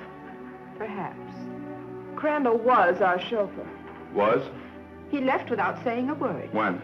We don't know exactly. Was he around when you talked about Kittredge and Parker? He was bringing in some packages from the car. It's very possible he overheard our conversation. Even so, I can't see why he left without collecting his salary. Don't concern yourself about his salary, Mrs. Waldron. I'm sure the mysterious Mr. M paid him more than you ever would. Mercy me. What is Crandall's full name? Frederick Crandall. His home address? I don't believe I ever knew it. Did you, Grandma? Why, his references were so splendid, I didn't ask. I can get it from the motor vehicle department. I'm sorry I had to bother you. But you didn't. Show Mr. Walsh to the door, my dear.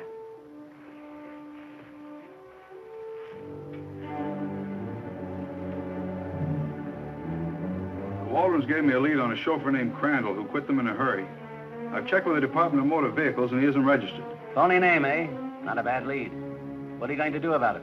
I'm going back to Waldrons and see if I can pick up anything on Crandall.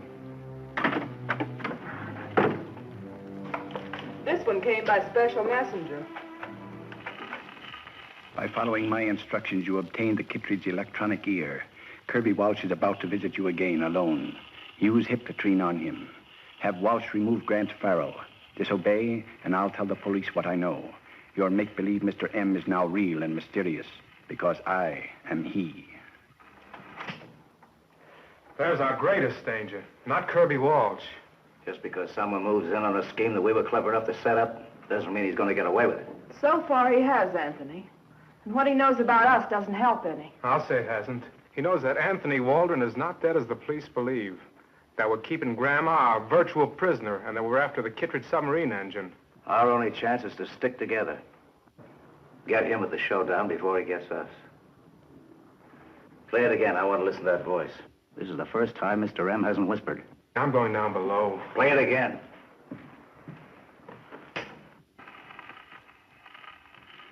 By following my instructions, you obtained the Kittredge electronic ear. Kirby Walsh is about to visit you again alone. Use Hypnotrine on him. Have Walsh remove Grant Farrell. Disobey, and I'll tell the police what I know. Your make-believe Mr. M is now real and mysterious, because I am he. Satisfied, or do you want to hear it again? No, it's no use. I thought I might recognize the voice, but I can't. Too bad we sent Kirby Walsh on a wild goose chase. When he finds out there isn't any Frederick Crandall, he'll probably be back. We'll be ready for him.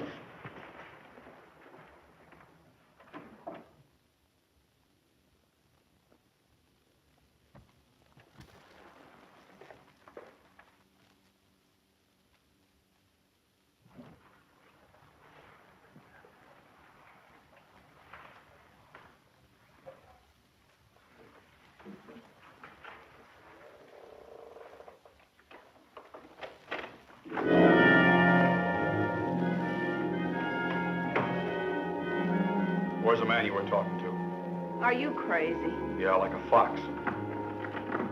We don't want any visitors for a while. Open that door.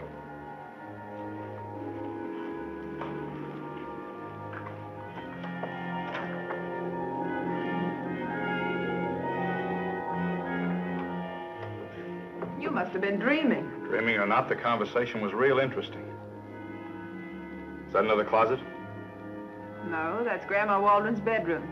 She's lying down. See if it's okay for me to look in.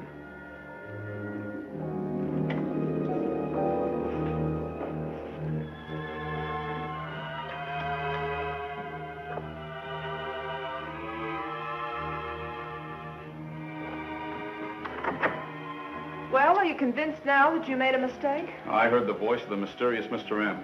Where's the record it was on? Over there's the phonograph. I know, but the record isn't. I saw that as soon as I came into the room. Then it's merely your word against mine that it was ever there. Maybe. Does Grandma Waldron know what's going on in her house? Why don't you wake her up and ask her? That'll come later. Right now, I'm going to find out how you get in and out of this room without using the doors. To make sure you don't get into mischief. Put out your hands. It's too bad Kittredge was so secretive. Well, we can't blame him for using precautions with an invention that permits submarines to be built as large as ocean liners and travel 30 knots an hour underwater. I suppose you're right. If I were superstitious, I would say the mysterious Mr. M has a sixth sense. You'd certainly think so, the way he gets the jump on us, the moment we get a lead to any of the engine parts. Which leads me to believe that he's dependent upon our information. Then where's the leak? I wish I knew. Nobody but Weatherby, the lawyer, the Waldrons, the police, and ourselves had an inkling that Parker was associated with Kittredge. Personally, as far as I'm concerned, there's not a suspect among them.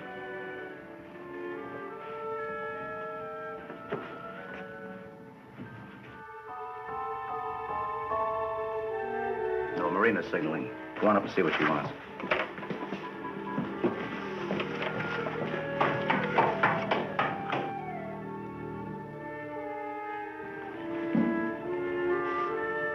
Do you still think there's a secret door? Yes, and I'll continue to look for it. Don't bother, Lieutenant Walsh. Drop that gun. Drop it!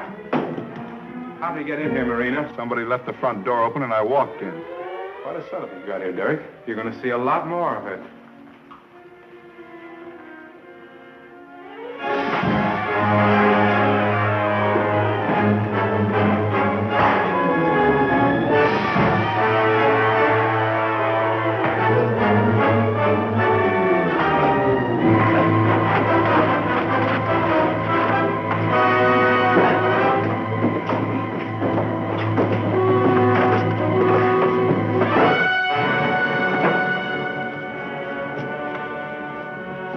Downstairs. You take care of Walsh's car. Get the Hypnotrine. Too bad he can only be conditioned for one job at a time. When he recovers, we'll have him phone Farrell at police headquarters.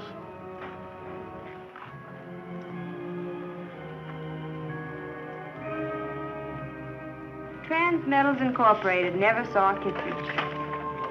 Tubular Steel Company. No work for Kittredge. This method of trying to find out who is working on Kittredge's submarine engine is like finding a needle in a haystack. Just a part of police routine, Shirley. Hello. Kirby Walsh is calling Grant Farrell on extension 2. Okay. Hello, Kirby. I checked Crandall's room. He didn't leave much, but I did find 2 leads. Oh, that's great. What are they? Envelopes from 2 old letters. 2 different addresses. You take one, I'll take the other. Okay, what is it? The Harbor Cafe and a rooming house on Elm Street. You're nearest the cafe. I'll leave right away. That's just a sample of how useful Walsh is going to become to us. I'll phone Donninger and Schrack and tell them that Farrell is on his way.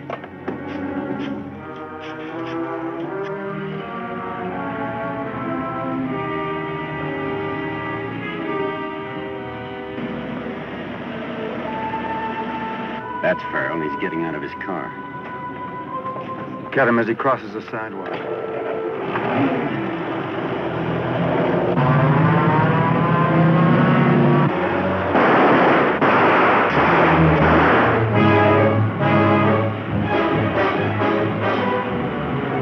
I missed him. He's coming after us.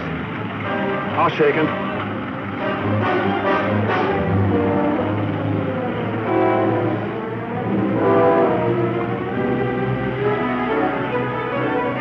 Now he's closing in on us. Open the glove compartment. There's something in there that'll stop him.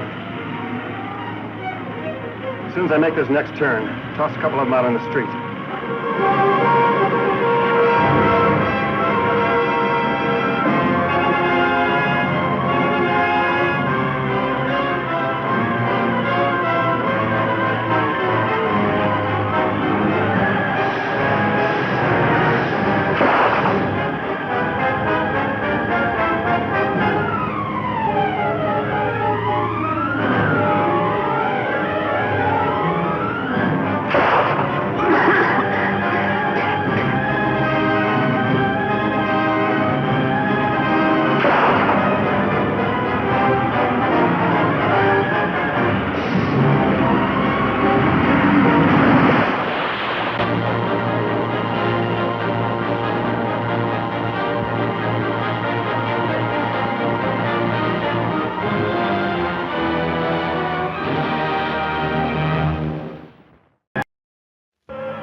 Yes, Miss Buckley. I'm ready with your call to Captain Blair in Mid-City, Mr. Castleton. Thanks. Hello, Captain Blair? Castleton, Washington talking. Yes, Mr. Castleton. I know you're doing all you can, Captain, but we're extremely worried here regarding the Kittredge situation. We realize on this end how disastrous it would be if an engine capable of moving submarines as large as ocean liners should fall into the hands of the mysterious Mr. M. Well, has any progress been made since Grant's last report? You'll get a report in a few hours. Grant is out following a lead that should bring results.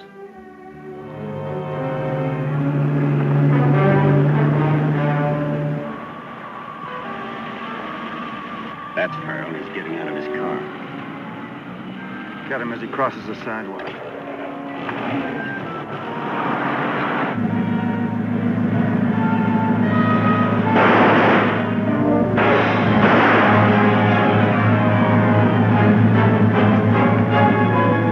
I missed him. He's coming after us. I'll shake him.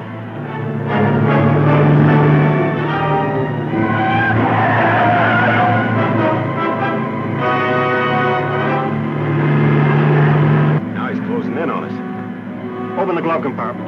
There's something in there that'll stop him. As soon as I make this next turn, toss a couple of them out on the street.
Ever knew that you were keeping your grandmother prisoner, and if she ever comes out of that hypnotrine long enough to talk... Then we'll all wind up in jail. And the police will find out I'm not dead, as they think. But that won't happen. We're in this thing for big stakes. The plans for the Kittredge submarine motor. When we get those plans, we'll have a prize that every nation in the world will bid for. Yes, provided that we're not double-crossed by whoever it is who's appropriated your title of the mysterious Mr. M. He won't betray us. He wants what we want, and he knows that only we can get it for him. Perhaps he's not as smart as we think. I'm going, Hero.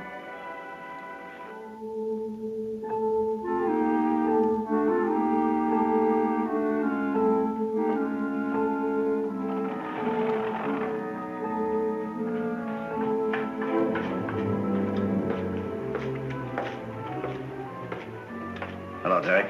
Any further news from down at your strike? Not since they reported Grant Farrell was drowned. But they're wrong. Wrong? How do you know? I picked up a police broadcast. It's sure lucky we have Lieutenant Walsh under the influence of hypnotrine. Certainly won't do us any harm. Well, how's the new electronic gear coming on? Here it is, reduced in size and perfect. I'm going to fit it deep into the conch of Walsh's ear after puncturing the drum. It will pick up our microwave beam. And the hypnotrine in his system will cause him to obey your orders the moment he hears whatever signal we decide to give him.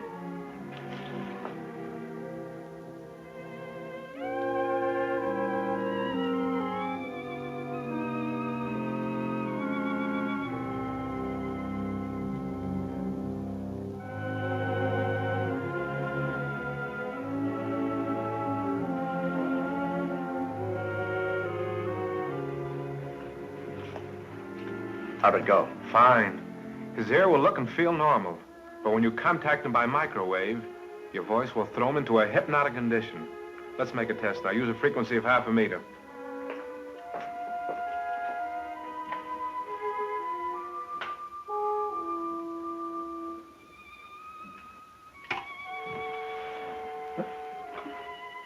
Lieutenant Walsh, follow the instructions you will now receive.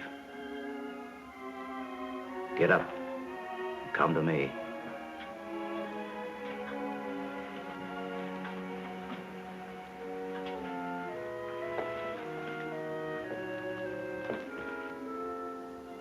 Stop. Light the Bunsen burner on the workbench.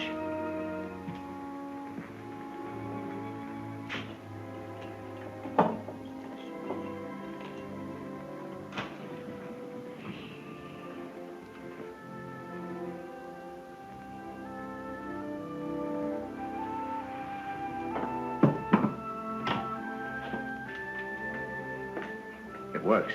Of course. Let him relax. Come on. Sit down. From now on, he is a receiving station for your orders. Your voice will penetrate his inner ear no matter where he is. Nobody around him will hear any voice? No. It will be audible only to him, and he won't remember anything that has happened to him since he's been here. We'll have a human robot who'll be in the confidence of both Grant Farrell and the police. He'll be able to tell us all their plans. Yes, but handle him carefully. If he does anything too crude, the police will become suspicious. And then he will be of no further value to us. I understand that. I'll try him out by sending him to search Weatherby's files. Papers should be there showing payments made by my grandmother to Kittredge. It may lead to our finding of the master plans for the submarine engine. Yes, but Weatherby is our lawyer. We could ask him to bring such papers directly to us. And put ourselves on record as looking for the submarine plans? No. That would leave us open to a police investigation.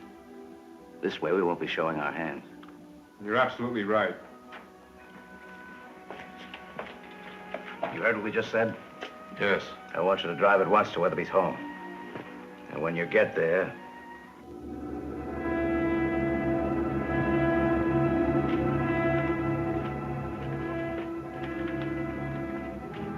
This is an outrage. To walk in here and search my records. It's only routine, Mr. Weatherby. Mrs. Cornelia Waldron financed some of Dr. Kittredge's inventions. But I should have been informed. Where's your search warrant? If I find what I'm looking for, I won't need one. We'll see about that.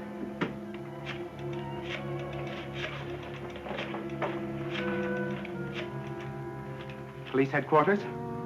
Please connect me with Captain Blair. Hello. Yes, this is Blair. I see. Yes, of course we want that information. I'll attend to the legal end of the matter. Grant, did you arrange for Kirby to search the files of Weatherby, the Waldron's lawyer? No, is that what he's doing? Yes, he's looking for evidence of Mrs. Waldron's payments to Kittredge. Well, it isn't a bad idea. Kittredge's secrets died with him. We can use any clue we can get that'll help us find those secrets before Mr. M does. Ed? Yes? Make out a search warrant for the premises of Harold Weatherby right away. Grant will give you the details. Pick up that warrant and get right out there. What did you find, Kirby? Check for $1,000 made out to Dr. Kittredge by Cornelia Waldron. Look at the endorsements.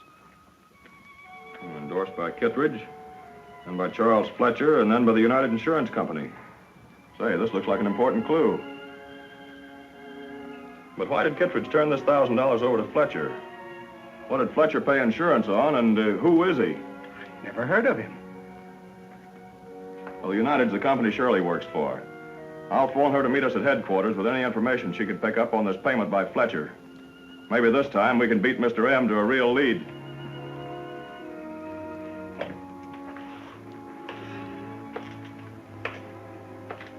Any word from Kirby Walsh yet?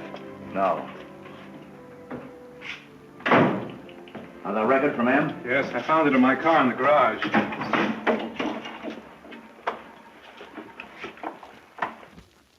This is the mysterious Mr. M speaking. You made a stupid blunder by sending Walsh to search Weatherby's files. The lawyer notified the police. Grant Farrell now possesses important information about a vital part of the Kittredge submarine engine. You must get that information and act on it ahead of Farrell. Contact Kirby Walsh by way of your microwave setup with him. I'll be there around 3 this afternoon.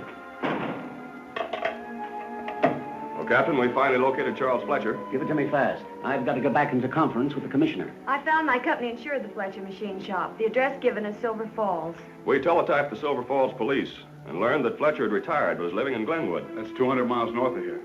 I telephoned Fletcher. He has the completed model of a generator that Kittredge commissioned him to build. He says it's something revolutionary and will deliver 50 times the electricity of an ordinary generator. Will he bring it to us? No, he's rather secretive about it. He says it's in a safe place, but he finally agreed to turn it over to me if I drove up there. I'm starting now. Kirby, take charge of the office until I get back. The commissioner would be glad to hear about this. I guess you'll have to go without me, Grant. How about taking me along? All right, come on.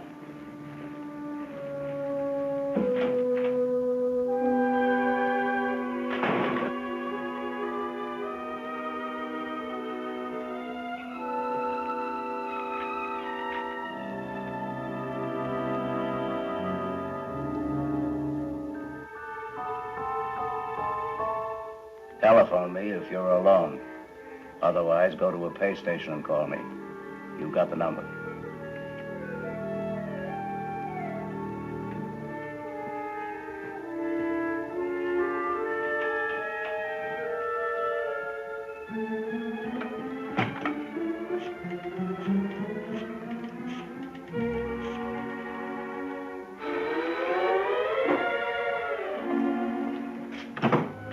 Yes? I want details on what you found in Weatherby's office. Charles Fletcher in Glenwood has built a model generator for Kittredge's engine. Grant Farrell is left to get it. Anything else? Stay on the job and act normal. You will not remember making this call. Order Donninger and Schrack to take a plane so they'll be able to reach Glenwood before Grant Farrell.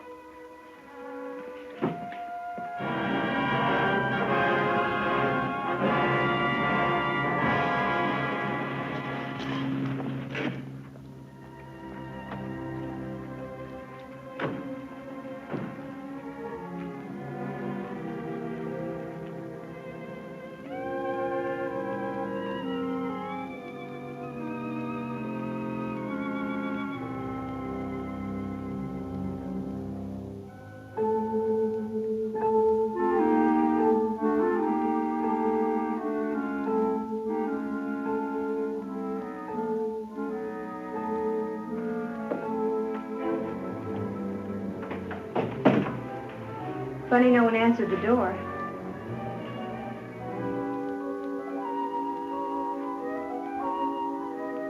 Look. Is he dead? Yes. Someone got here ahead of us. Someone who knew about the generator motor. Mr. M's man. Yeah, it looks like their work. Then they must have gotten the model. No, I don't think so. Fletcher said he had it in a safe place. He wouldn't have meant this house. Or maybe they forced him to tell where it was.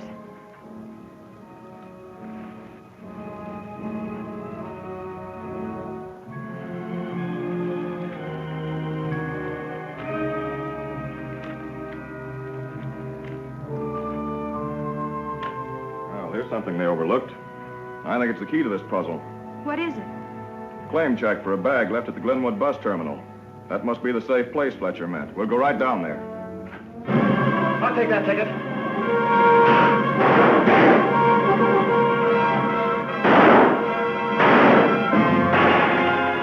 You drive to the terminal and get that bag.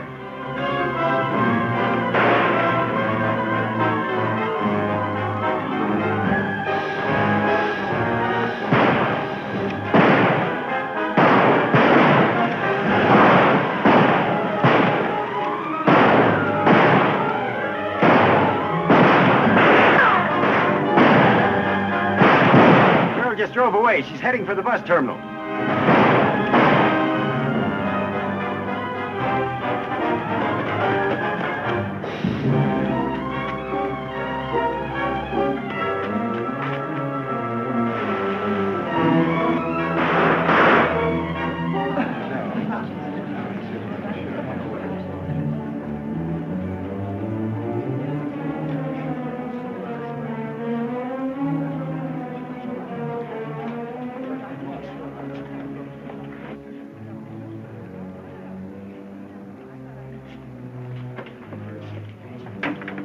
Thank you.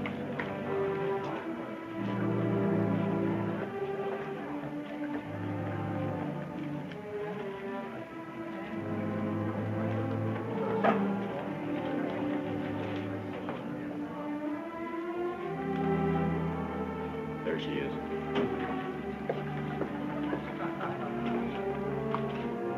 Give you a lap.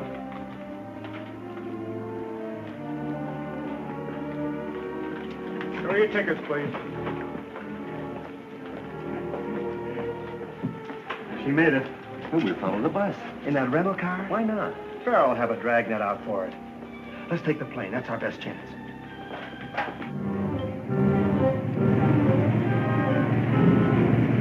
When we reach the first stop, I'll explain to the company officials.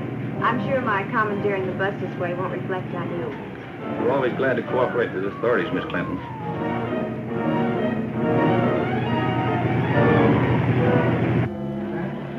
I'm Brad Farrell. Did the young lady... Yes, sir. She left these auto keys here for you just before she took the southbound bus. She said you'd understand. Thank you very much.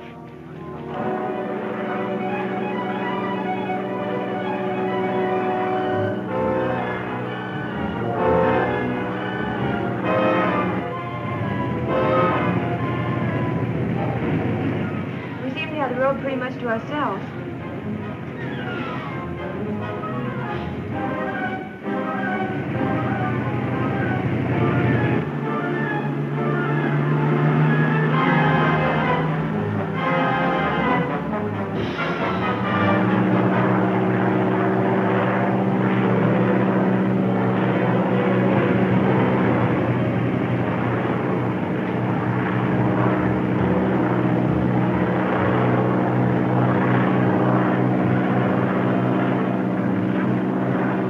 Can you land the road?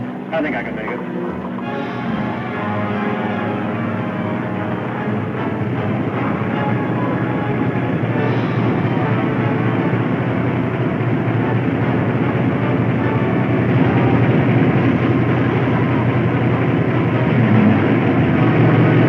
Let's go.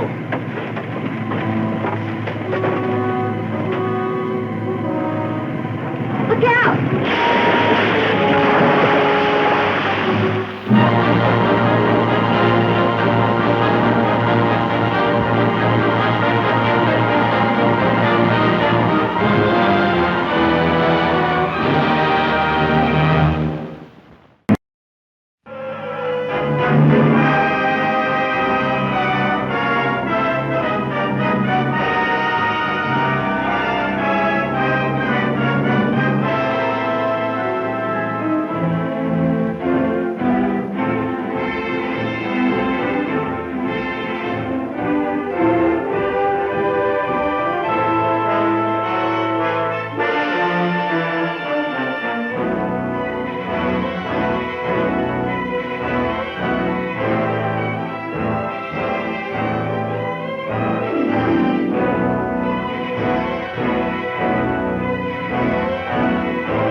Dollars and Schrack since they arrived at Glenwood Archer?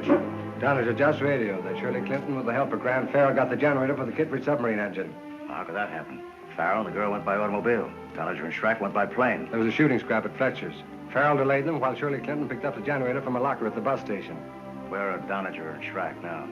Shirley took the bus out of Glenwood. They're trying to overtake it in their plane.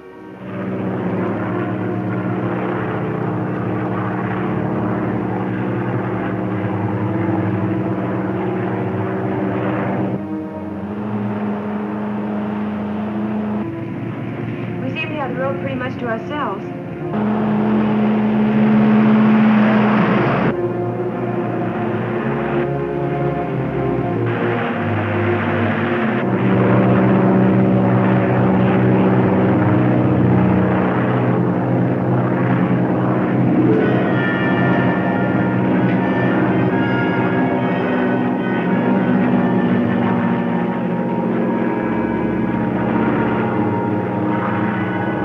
Can you land the road? I think I can make it.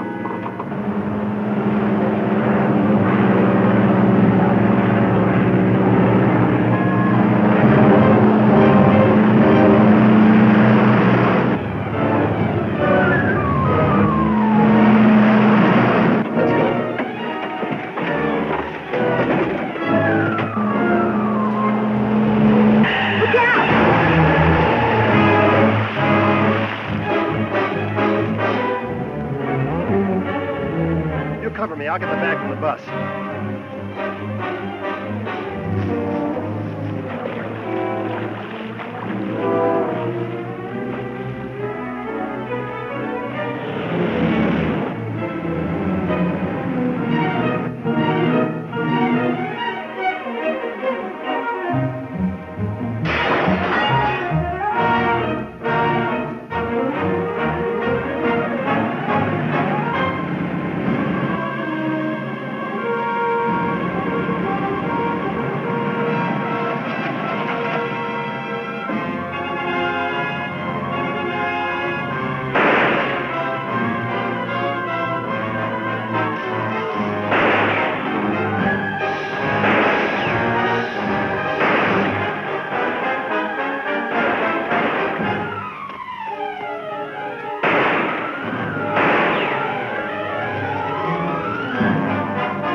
maybe we can find out where he takes it through our friend here.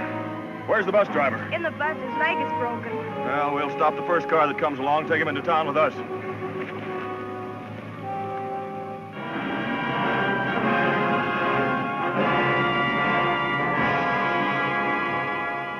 This man Shrike has been questioned for hours without any results, Mr. Castleton. Well, what's the possibility of finally breaking him down? Not very good, but we'll put him behind bars for a long stretch. Well, that won't help us get the parts of the Kittredge engine that the mysterious Mr. M has, or those other parts that you haven't located. Captain Blair and I realize that. You both must remember that an invention which permits submarines to be built as large as ocean liners and capable of traveling at 30 or more knots an hour can be put to dangerous uses in the wrong hands. We do. And as soon as I finish talking to you, we're going to follow up on one lead we have. Well, can you tell me what it is? Yes, Weatherby, the Waldron lawyer. The clue we got to Fletcher's generator came from the files of the Waldron estate. Weatherby was the only one besides ourselves who knew about it. That sounds promising. Good luck, Grant. You won't have any trouble finding Weatherby, Captain. You're talking to Shrek. I received a note with a $1,000 bill as a retainer to handle your case. The note wasn't signed, so I came to see you in order to get the man's address and return the money. You don't have to cover up with me, Weatherby. I know Mr. M just as well as you do. Please, Shrek, I don't want to hear about M or anybody else. What do you mean? I'll leave the $1,000 with the officer at the desk. Please see that it's returned to the person who sent it to me. You can't get away with this. That remains to be seen. Turnkey. Finished? Captain Blair, I'd like to see you before you leave the building, Mr. Weatherby. Thanks. I was going to drop in on him anyway. You know what's good for you, Weatherby? You'll keep your trap shut. Why don't you take some of your own advice here, Shrek? Good afternoon. How are you? Hello, Good day, Mr. Weatherby. I understand you wish to see me, Captain. Yes, Mr. Weatherby. Ethics, of course, prohibit discussing your client's affairs with us, but there's one question I'd like to ask you about Shrike. If I can answer it, I will, Mr. Farrell. Thank you. We found a lead to Glenwood. That's where Shrike was arrested, among some papers you had concerning the Waldron estate. That's right. Did you mention that to anyone? Oh, I see what you mean. No, I didn't. Mysterious Mr. M must be clairvoyant.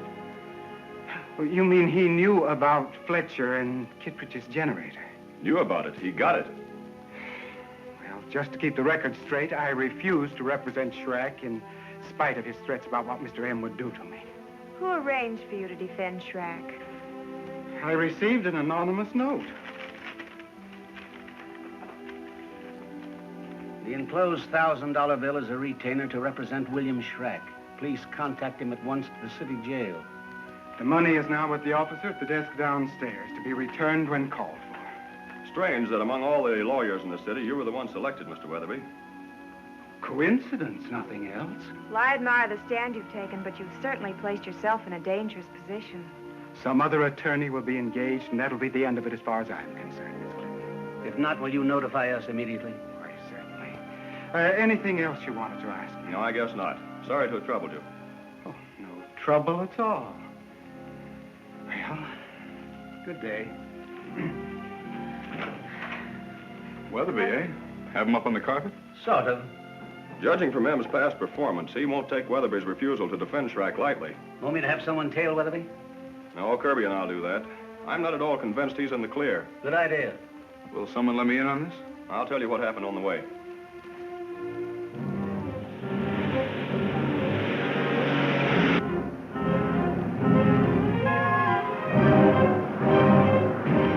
Keep him in sight, Kirby, but don't get too close.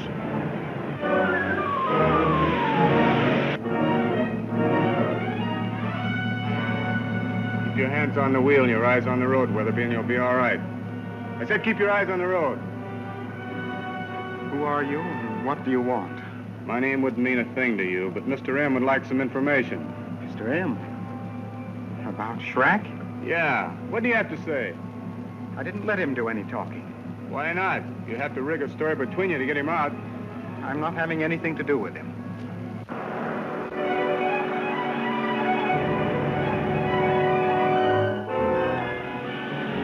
We're going back to town. Not while I'm driving, we're not. Pull over the side or I'll shoot. Go ahead and shoot. You'll die with me.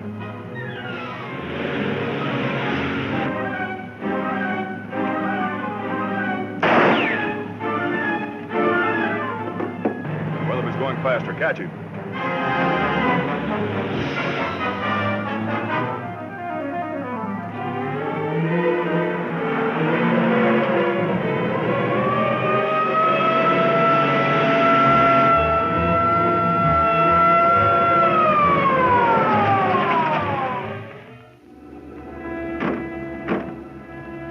Anything wrong?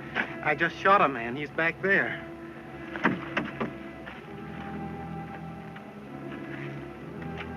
Did you know him? I never saw him until he popped up behind me. He said he worked for Mr. M. I guess I was excited. That's why I didn't stop. You were lucky this time. I made a mistake saying I didn't need police protection. I'll ride with Weatherby. You radio Blair to have guards sent out to Weatherby's house.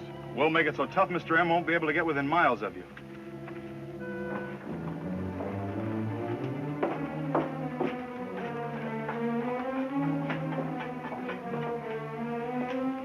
Hello, Jerry. Did you get the generators? Yes, but the police got track. Where are they holding him? Donna's trying to find out. Probably at the city jail. And he's liable to do some talking if we don't get him out, Anthony. We'll take care of Shrek. How? Don't forget, we have a detective lieutenant completely under our control. Kirby Walsh. Right. And as long as he has Hypnotrine in his system, he'll obey our orders. That chemical you picked up in Africa certainly has its uses. Combined with the electronic ear, it makes Walsh the perfect robot. I'll call him on the microwave beam. Has this bag been out of your sight since you got it from Donager? No. I don't understand. What's that? For Anthony Waldron. The Kittredge generator is in my hands. All suspicion has been removed from Cornelia Waldron's attorney, Weatherby. I will use him in getting Shrek out of jail. Give Kirby Walsh orders to notify Shrek. Further instructions later, mysterious Mr. M. Mr. M must be a ghost. Maybe. But he wasn't so clever this time. Clever enough to take the generator from under our noses. He made a mistake in sending that note in his own handwriting. I have the writing compared with everyone we know.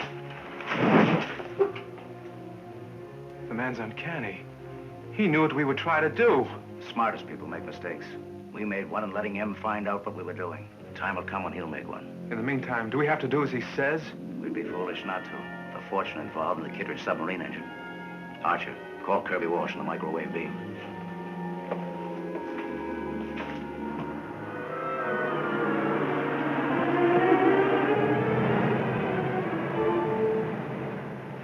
Kirby Walsh, this is your master speaking. Talk to Shrek in his cell at the first opportunity. Tell him you will help him to escape. That he is to refuse to talk. That M will arrange for Weatherby to assist him. I'll repeat that.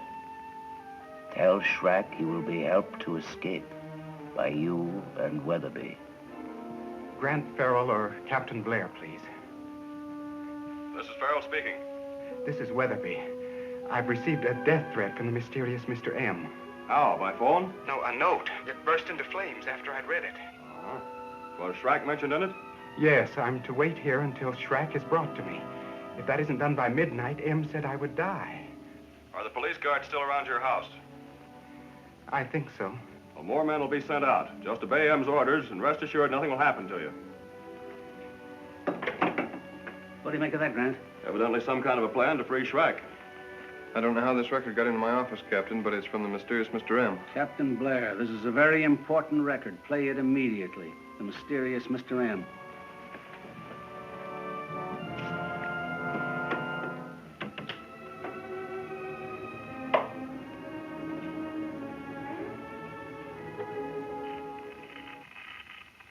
An innocent man will die unless your prisoner Shrek is brought to Weatherby's house before midnight. In spite of the lawyer's refusal to represent Shrek, I shall see that he does. Weatherby has been warned. Refuse to obey these instructions and find Weatherby dead. The mysterious Mr. M. That's bluff, pure and simple. I don't know. The threats he's made previously have been carried out. You mean you're going to take Shrek to Weatherby's? Under heavy guard. Then if Mr. M makes his play, we'll be in a position to trump his lead. I'll phone Weatherby that you and Kirby are going to take Shrek to his place right away.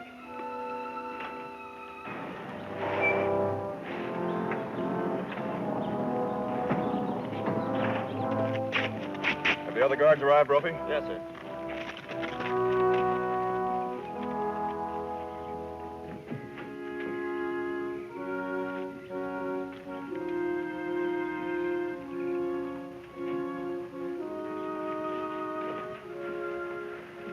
You can't imagine how nervous and upset I've been since receiving M's threat. What can he hope to accomplish by bringing Shrek here? His release. You're not worried, are you, boys? With all the guards posted around, M will never dare to come here. The police will tell you they haven't been able to stop him yet. This time we will. I doubt it. You got a match? Here's a light. Don't move, Shrek. Watch him, Kirby. What happened to him, Grant? Dart from that cigarette lighter hit him in the neck. I'll phone for an ambulance.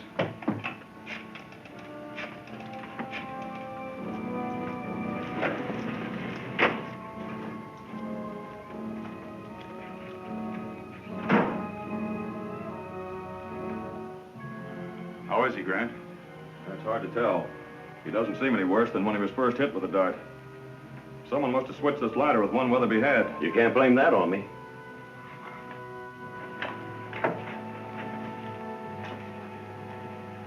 All right, get him up, Farrell. You two watch. Climb on the stretcher, Shrek.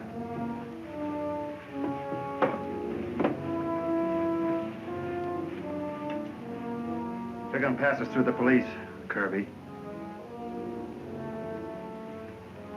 You're staying here, Farrell. Turn around.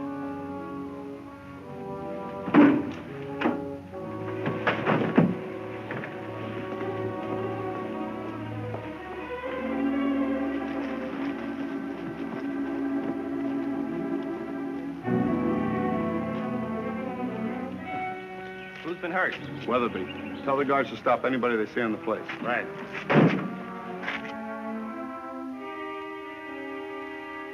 Nice work, Kirby. I'll get back in there to Farrell and see that he doesn't follow me. Okay.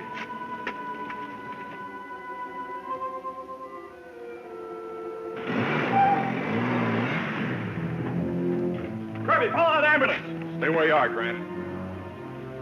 Kirby, what's the matter with you? Nothing. Take another step and I'll let you have it.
Got back from another session on the Kittredge matter.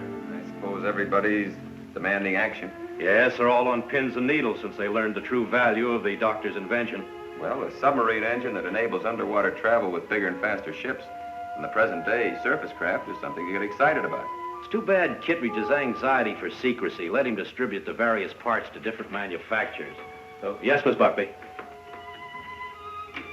Captain Blair phoned long distance while you were out, Mr. Weatherby. Something important? He suspects an attempt is being made to rescue one of the mysterious Mr. M's men, whom the police are holding. Shrek? How's M expect to do it? The Waldron attorney, Mr. Weatherby, is being used as a go-between. But Grant Farrell is turning the situation into a trap for Mr. M at the Weatherby home.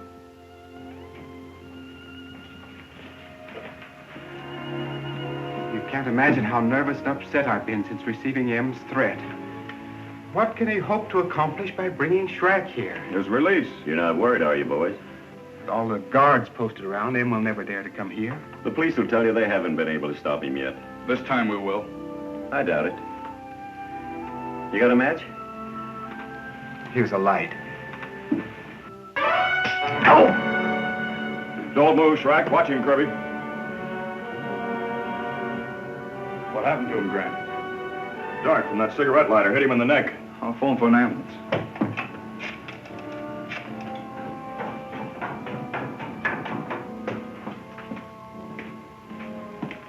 Any word from Dungeon Shrek? Not yet. I'm afraid we took a long chance that Kirby Walsh, even under the influence of Hypnotrain, would be able to carry out the plan. How is he, Grant? That's hard to tell. He doesn't seem any worse than when he was first hit with the dart. Someone must have switched this ladder with one Weatherby had. You can't blame that on me.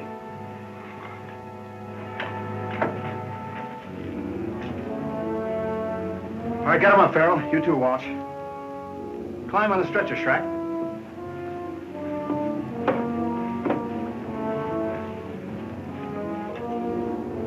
They're gonna pass us through the police, Kirby.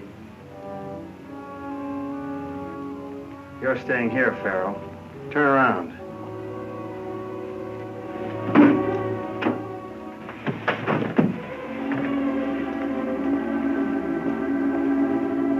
Nice work, Kirby. I'll get back in there to Farrell and see that he doesn't follow me. Okay.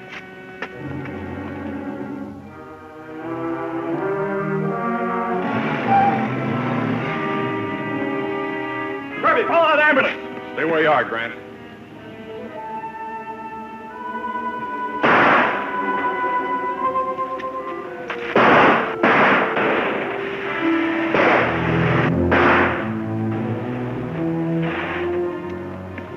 Take it easy, Grant. Bullet wounds can be mighty serious. Yes, this one was. For the cigarette lighter. I can't understand what possessed Lieutenant Walsh to fire a shot at Kirby, where is he? He beat it in the car. I'll put out a general alarm. No, wait. You get Weatherby to a hospital. I'll take care of Kirby. I have a theory about him concerning the mysterious Mr. M. Right. Yes? Speaking. This is Shrek. The whole deal came off without any trouble. And Walsh was a big help. We made it look good, so he's still in the clear with the police. Good. Shrek says Walsh is okay with the police. I'll contact him. It's very convenient contacting Kirby Walsh for the electronic ear we adapted from Dr. Kittredge's invention. Police would never think of looking for a radio receiver small enough to be concealed in the human ear. Kirby Walsh. Kirby Walsh, you did an excellent job in the handling of the Weatherby affair. Now you will forget everything you have done. Act completely normal. Go about your duties. I repeat, be perfectly natural, so that there will be no suspicion of you by the police or Grant Farrell.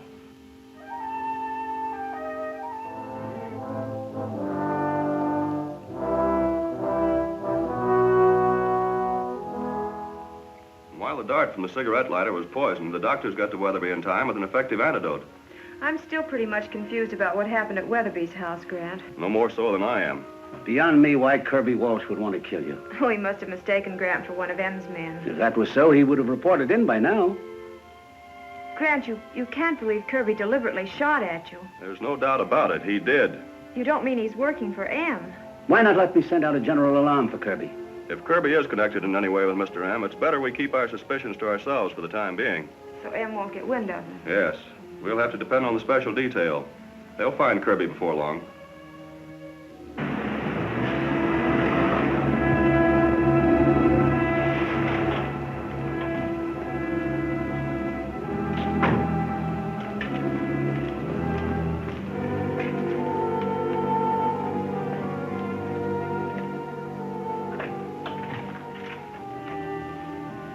Hello, Evans. How are you, Kirby? Never felt better. What are you doing here in Grant's apartment? Waiting for you. For me? Why? After what happened at Weatherby's, you shouldn't have to ask. What are you talking about? Stalling won't do you any good. What is this, a gag? Is that what you call trying to kill Grant Farrell? You two mugs are out of your heads. Maybe, but you're going down to headquarters with it. You're not going to put any cuffs on me.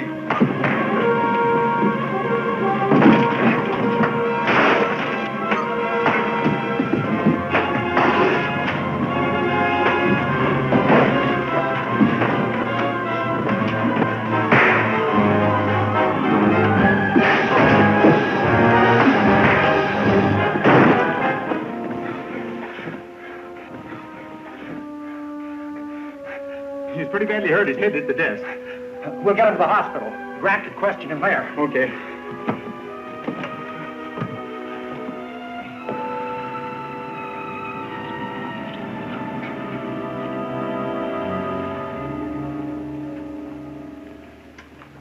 What did the tests of Kirby's blood show? Same chemical was found in his blood that was present in the sample that you sent me, Grant. Is there any possibility it could be a hypnotic? In view of your description of Kirby's actions, I should say it was very possible. Then he could have been acting under M's control. Yes. It was necessary to make x-rays of the skull fracture. The pictures revealed a small object that had been surgically inserted into Kirby's ear. Did you remove it? I have it here.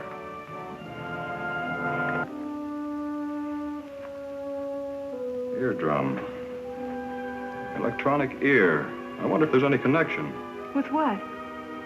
Well, it's a wild guess, surely. But this reminds me of the electronic ear that was stolen from Parker. The blind inventor that was doing work for Dr. Kittredge. Yes. Parker might be able to help us. Well, this looks like an exact duplicate in miniature of the electronic ear we built for Dr. Kittredge. Then there can be only one answer. Only one. The electronic ear serves as a radio receiving set. And anyone speaking over a microphone could be heard by Kirby no matter where he was, but no one else could hear a thing. Provided a microwave beam was used in broadcasting. Grant, that's how Kirby must have gotten his instructions from Mr. M. Under the circumstances, there's no doubt that's so. Is there any way we could hear someone broadcast over this miniature? We have an amplifier that'll make it sound like an ordinary radio. Could I borrow it? Certainly. Smith will get it for you. Oh, thank you, Mr. Parker. Now we'll give the newspapers a story that will encourage a broadcast from this mysterious Mr. M. Break promised in mysterious Mr. M case. Lieutenant Kirby Walsh, when interviewed today, promised new and interesting developments in the baffling case. We should know about those developments, Anthony. We will. Walsh declined further particulars, but admitted he and Grant Farrell had uncovered a lead that would stop M's activities. That could be something to do with the Kittredge submarine engine. And anything Kirby Walsh knows, we'll know.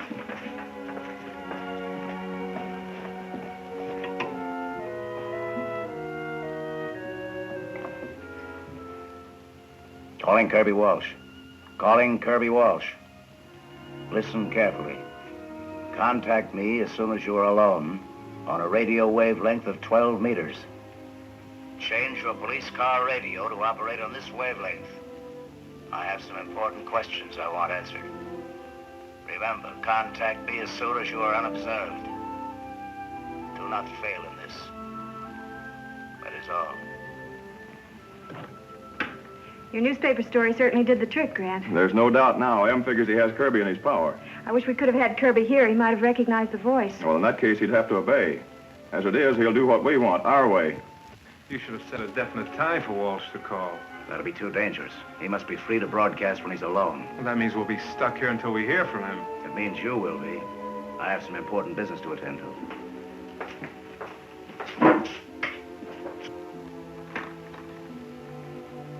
There you are.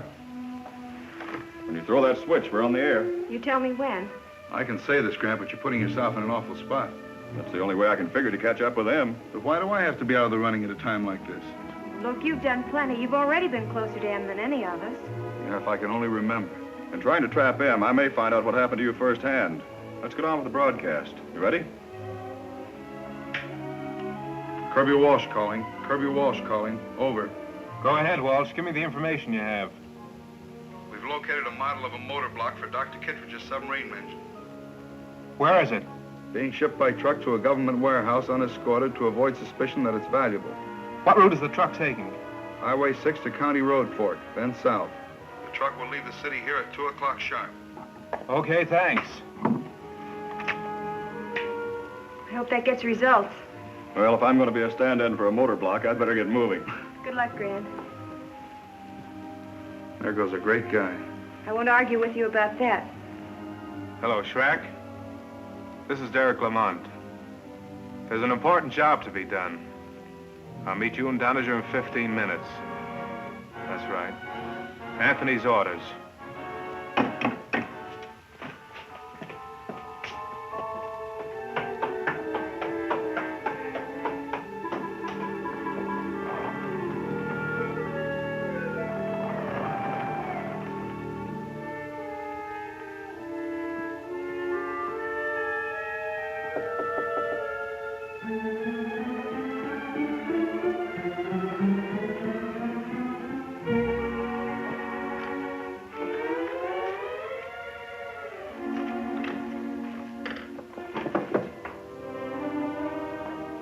Hello, Grandma.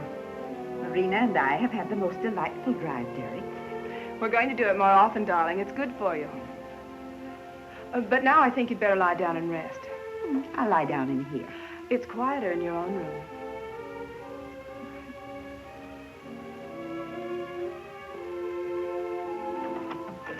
I'll be in a minute to see that you're comfortable.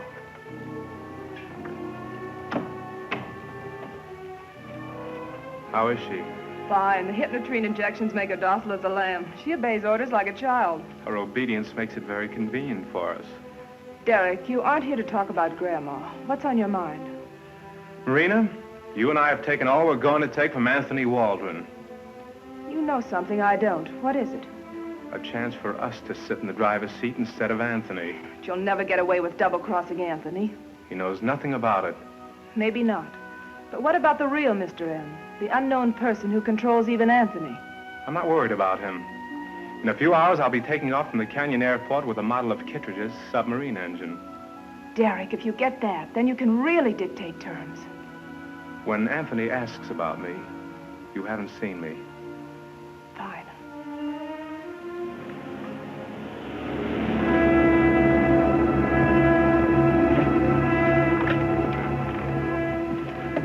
The truck should pass here within an hour. As soon as you've taken over, drive to the Canyon Airport. I'll be waiting for you there. Right.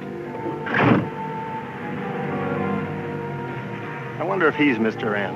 I'd sure like to know. We've been working a long time without getting a look at that mysterious Mr. M.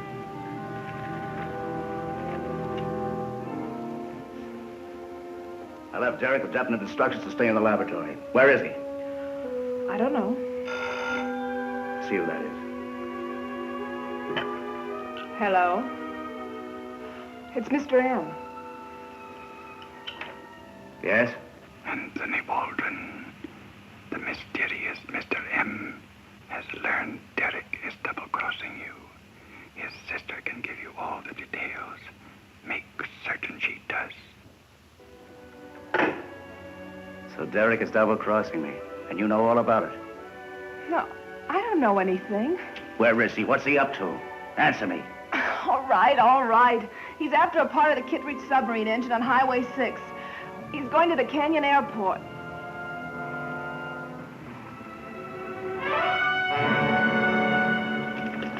Climb down.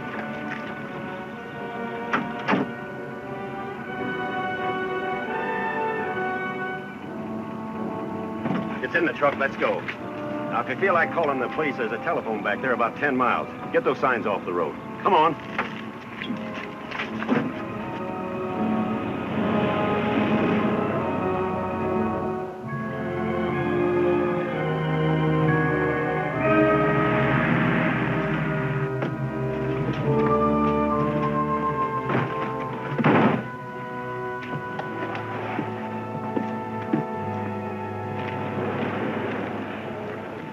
I'll take Shrike with me. You get rid of the truck. Okay. Hey, someone's coming.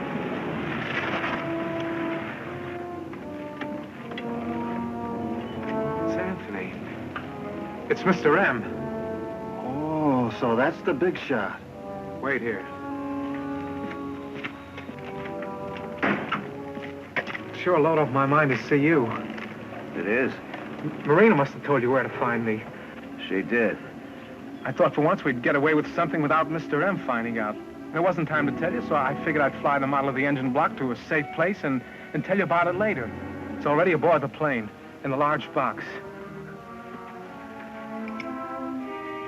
You did just right. Not giving him a chance to make a move was smart work.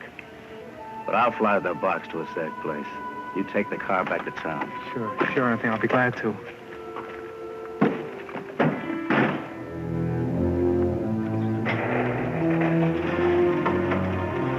Mr. M, this is Bill Shrike, and I'm Doninger.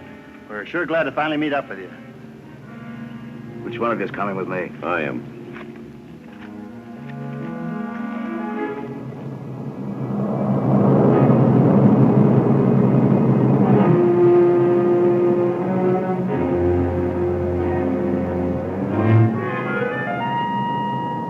I haven't had a chance to thank you yet, Mr. M, for springing me from the police.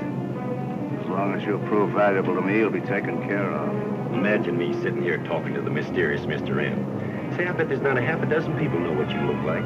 Your health will be better, Shrek, if you can forget what I look like. And also where I'm taking that box. You can count on me. I think you'd be wise to take that box to the nearest municipal airport, Mr. M. By the way, turn around. I'd like to see what you look like. It's Grant Farrell. Alias, the model of Dr. Kittredge's motor block. Thanks for bringing me here.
I'd feel better if Grant hadn't insisted on working alone this time. The success of his plan depends entirely on the mysterious Mr. M having a clear field. Police follow-up might have been discovered. What if M discovers that instead of hijacking the model of Kittredge's submarine engine, as he was led to believe, he has Grant Farrell in that box? So far, Grant's foolhardy plan to be taken right into Mr. M's headquarters seems to be working.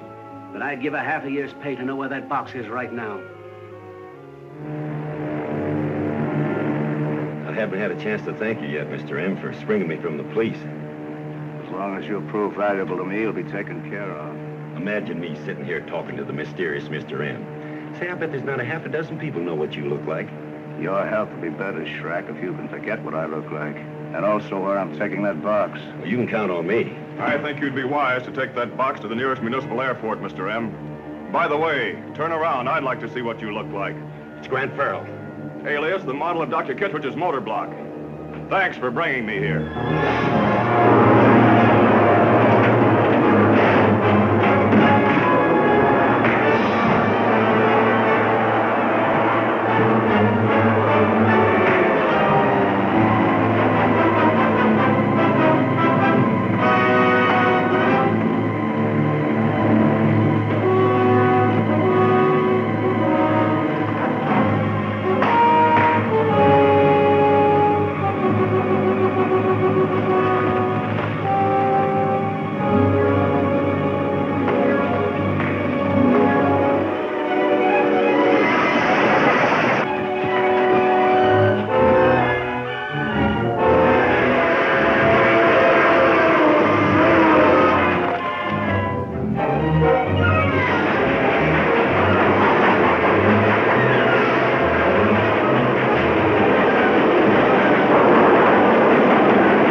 So you're sure that you convinced Anthony Waldron that you weren't trying to double-cross him? Do you think I'd be here if I didn't have him fooled?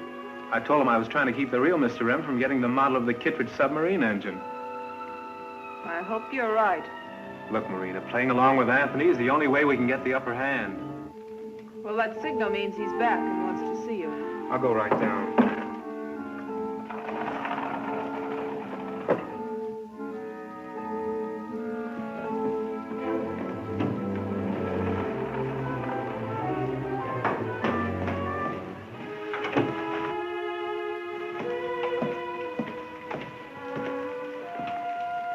Hello, Derek. What is Archer doing with the microwave transmitter? Taking it apart. When any useful equipment ceases to, shall we say, operate my best interests, I usually have it removed. Do you mean the police are wise to our control over Kirby Walsh? Not only that, but they used the micro receiver you had surgically inserted into his eardrum to bait a trap. And you, my friend, would undoubtedly be in police custody right now if I hadn't taken over. Believe me, Anthony, I had no idea it was a trap. No, of course you didn't. You were acting only in my best interest, weren't you? You don't believe it. You think I was trying to double-cross you. Oh, now, why would you do that? We stand a chance of making a fortune once we get all the parts and plans for Kittredge's engine, which will make possible fast-moving submarines as large as ocean liners. That's right. We've got to stick together, Derek, in order to outwit the unknown Mr. M. I'm with you to the end if we can only catch up with him. Very sincere expression of loyalty, Derek. Which I don't believe.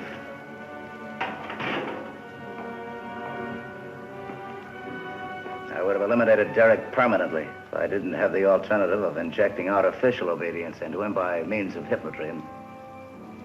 Put him on the surgical table.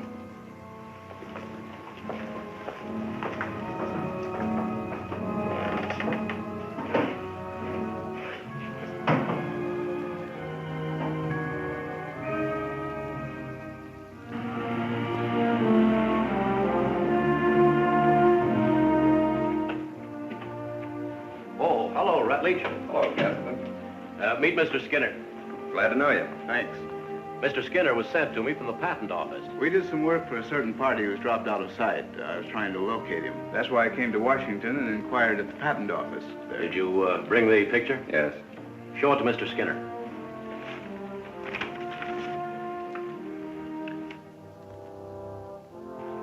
This is the man, all right. We knew him as Jack Nichols. Dr. Kittredge was more secretive than most inventors. Well, he knew the value of his submarine engine. In order to protect it, he used assumed names in arranging to have the different parts developed. I'm convinced from what you already told me, Mr. Castleton, that my partner and I were working on a part of his engine. What part? A manifold gas converter which purifies the carbon monoxide coming out of a gasoline engine's exhaust. Where's the converter? Well, my partner Brandon has it in our shop back home. Should be turned over to Grant Farrell immediately. He's our special agent handling the Kittredge case. I'll tell Brandon on the phone right away. Well, impress on your partner that he must use extreme caution, so there'll be no interference from the mysterious Mr. M. This is the mysterious Mr. M. Martin Brandon is registered at the Commercial Hotel. He has with him a gas converter that makes servicing of underwater vessels unnecessary. Get this device immediately. Lose no time, as Brandon intends contacting Grant Farrell. This record came in a box of orchids for Grandma. Mr. M, as he calls himself, must be feeling in a good mood. And why shouldn't he? He stands to win a fortune with us doing all the work and taking all the chances. We're in this too deep to quit now, even if we could. We can't. He knows too much. Then you'd better do as you've been ordered. I'll telephone Schrack and Dorgan to take care of Brandon at the Commercial Hotel.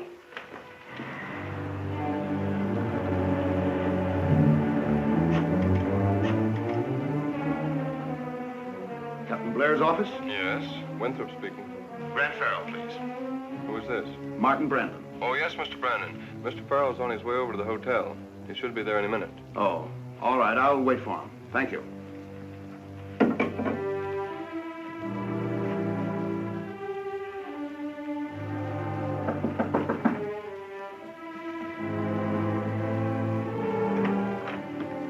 How do you do? Hello? Mr. Farrell?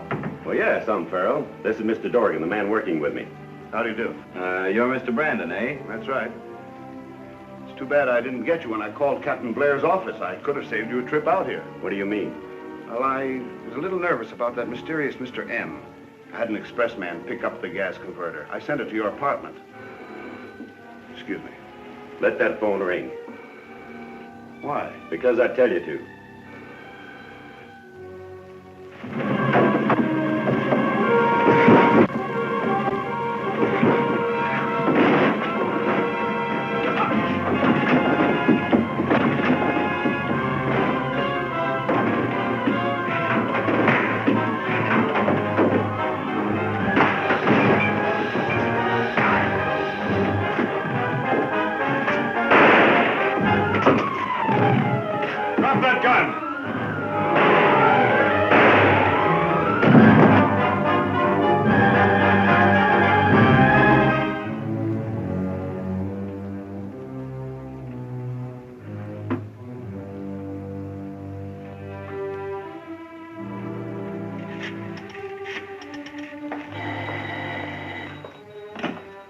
Hello?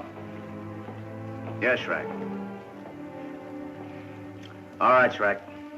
Stand by that phone. Oh, give me the number. I'll call you back in a few minutes.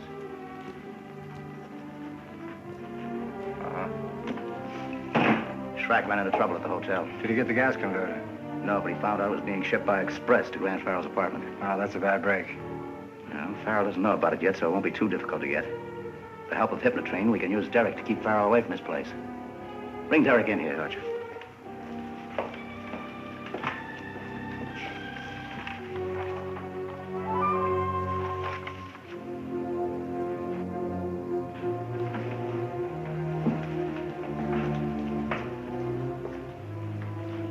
Listen carefully, Derek. From now on, you will work with the police. You want to help them. You understand? I understand. I want to help the police. You have information they should know about. But you're afraid of the mysterious Mr. M. He'll kill you. I'm afraid the mysterious Mr. M will kill me. You will call Grant Farrell at police headquarters. And a search of Brandon's room revealed nothing. Then I checked with the hotel people, and nothing of Brandon's was found in the luggage room. Well, maybe Brandon didn't have the converter with him. Well, when I talked with Skinner, he said definitely Brandon took it with him. So the mysterious Mr. M put another one over on us. No, I don't think so. Schrack certainly went out of that room empty-handed. Sullivan just called in, Grant. There's been no trace of Schrack. Well, if they haven't caught him yet, he slipped through the net. You might as well call off the boys. Kirby, Well, how are you feeling? Fit as a fiddle. do you remember anything that happened before that chemical was injected by Mr. M? No, I wish I did. Somebody'd pay for a lot of things. Captain Blair's office. Just a minute. It's for you, Grant. Farrell speaking. This is Derek Lamont. Yes, Mr. Lamont? Could I see you immediately? It's very important. Well, of course. Come on over to headquarters. That would be too risky. Frankly, I'm afraid for my life. Why? What's happened? I'll explain when I see you. I have some information that may lead to Mr. M. Where are you? I'm in a phone booth at 5th and Lake. I'll pick you up in my car in a few minutes. Anything interesting, Grant? I don't know. It looks as though it might be. I'm going with you. Okay, Kirby. You stay here and hold down the office with Winthrop, Shirley.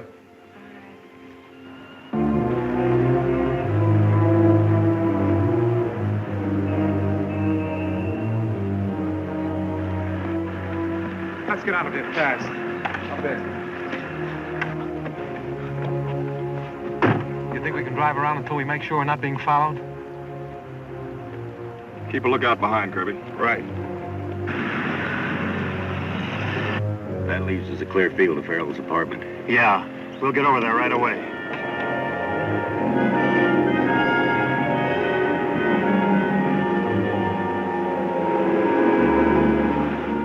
Now, what's this all about, Derek? Did you ever hear of a Professor Dronga? No, I can't say that I have. Well, he and Dr. Kittredge worked together. Dronga was doing some research in connection with artificial means of adapting the human system to withstand great pressures. What do you mean by that? What artificial means? With chemicals. Well, that's very interesting. All of M's victims died from the effects of chemicals. Yeah, and Dr. Kittredge was among them. Did this Dronga know anything about Kittredge's submarine engine? He may have. He dropped out of sight about a month before the doctor was murdered. I never saw him again until today. Why didn't you mention him before? Well, the To tell the truth, I forgot all about him. When I saw him again today, I remembered his association with Dr. Kittredge, and I thought that he possibly could be Mr. M. Where did you see him? Going into an old deserted house in the suburbs. He took some packages in and came out later without them. It's worth following up, Grant. How do we get to this old house? You go out through Littlefield.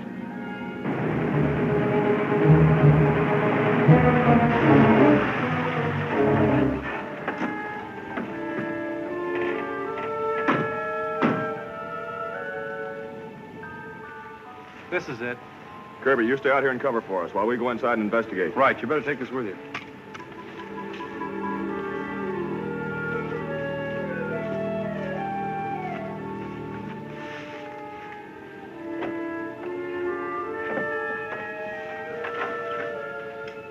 Longer went down through here. We've got it. Now let's get out of here. Wait a minute. I gotta call Anthony first.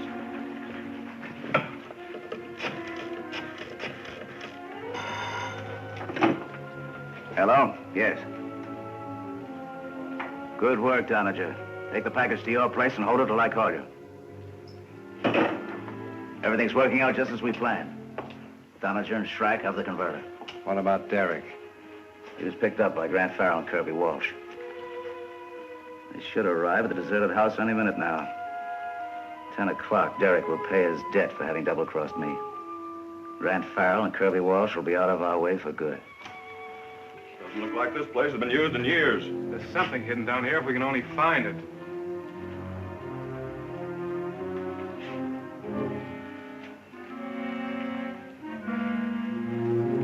Here's a place where the dust has been disturbed. Let's see. You're right. No dust in the valve handle either. Try it. See what happens.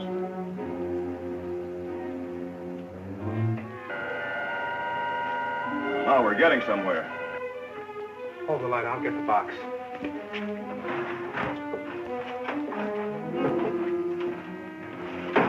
Heavy? Yeah, pretty heavy.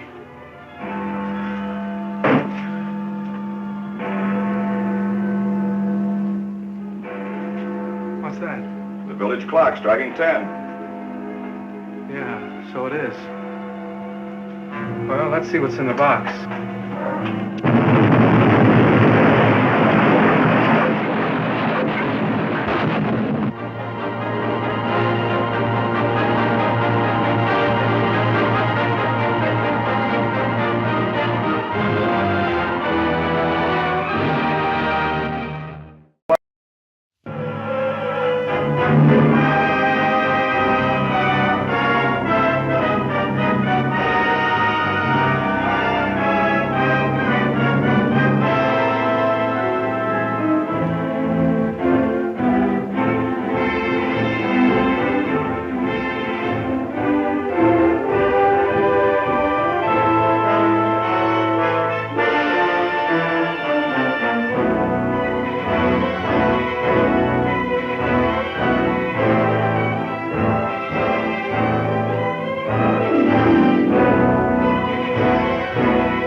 Good work, Donager.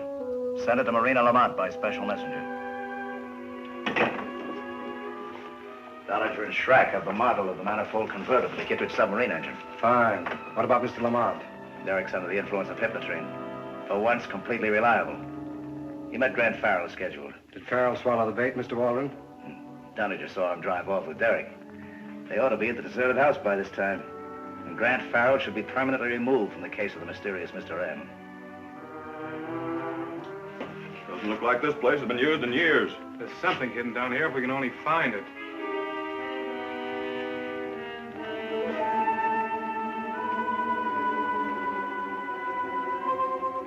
Here's a place where the dust has been disturbed.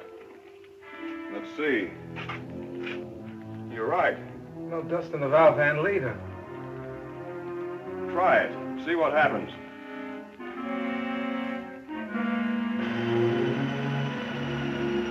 Oh, we're getting somewhere.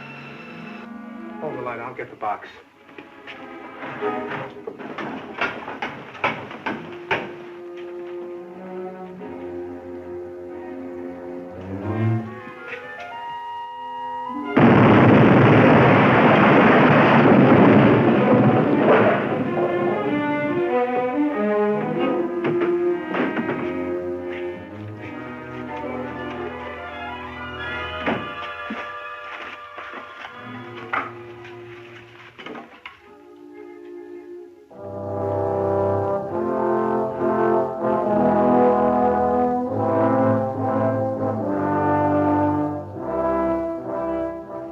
The fact that Derek tried to get rid of me proves that he ties in with Mr. M. Well, not if Mr. M set the trap for both of you. But Derek knew about Kittredge's submarine engine and all about the trouble we've had trying to locate the manufacturers for it. Where could he have learned about it except from M? Talking about Derek Lamont?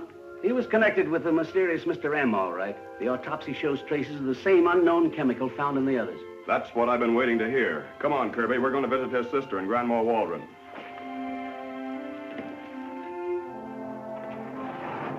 Anthony, something's wrong. What do you mean? Kirby Walsh and Grant Farrell are in talking to Grandma, and they asked me to step out. Farrell? Well, what's so surprising about him being here at this late date? Nothing, but I thought he was looking for Mr. M in another direction. Where's Derek? Oh, I don't know. I thought you did. I thought I did, too. Maybe I'm wrong. You go back and join Grandma, whether Farrell and Walsh like it or not. We've got to know what's happening.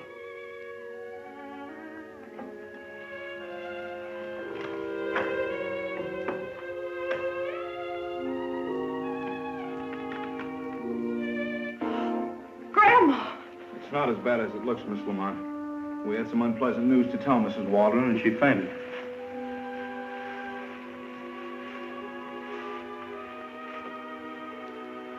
She's got a cut on her forehead. What happened? She cut her head when she fell. What did you tell her? I'm sorry we had to tell her, and I'm even sorry that we have to tell you, Miss Lamont. It's about your brother. Derek, what's happened? Mr. M. We thought it best to hold back the news from the papers until we had a talk with you, and until we were sure that Mr. Lamont was one of M's victims. How can you be sure? The unidentified chemical.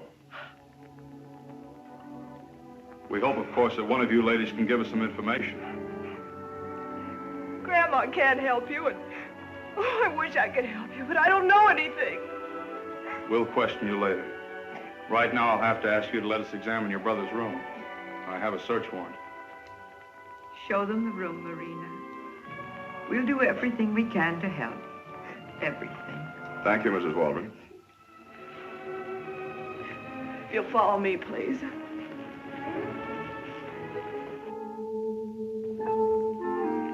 The more I look at it, the more I'm certain it's some sort of code. It must be, coming from a secret pocket in Derek's coat. How did you ever think of such a hiding place, Grant? That's a good question, Shirley. I'd like to know, too. Kirby and I searched Derek's room and found nothing, but one of his coats in the closet had a rip in it. You examined the rip, found the secret pocket, and then looked for a pocket like it in the coat on his body. And found it. Thorium, what's that? That's a radioactive element, so rare that very few chemical companies would handle it. There's a lead for us. Find out which company filled this order. Well, that shouldn't be too hard. Just find the company that issued this invoice. By finding a duplicate of the invoice number. Let me do that. You've got yourself a job, Shirley. Hi, Shirley. What's your hurry? Out of my way, Kirby. I have work to do. The lab says this list of chemicals doesn't make sense. Which confirms my opinion. I think it's some sort of code. Could be at that. Using the symbols of the chemical elements. Yes, the lab has certainly helped us by putting all those symbols beneath the names of the elements listed. Here's where I come in handy. Our department has a code expert now, thanks to War Service. I'll let him take a crack at this. Hey, what about my handkerchief? The lab can test the bloodstains on it, but they said it was a delicate job and it would take time. Well, we can wait that long to find out if Mrs. Waldron has any of the unknown chemical in her. That's what I told them. But I wish Marina Lamont had fainted, too. And hit her head? So do I.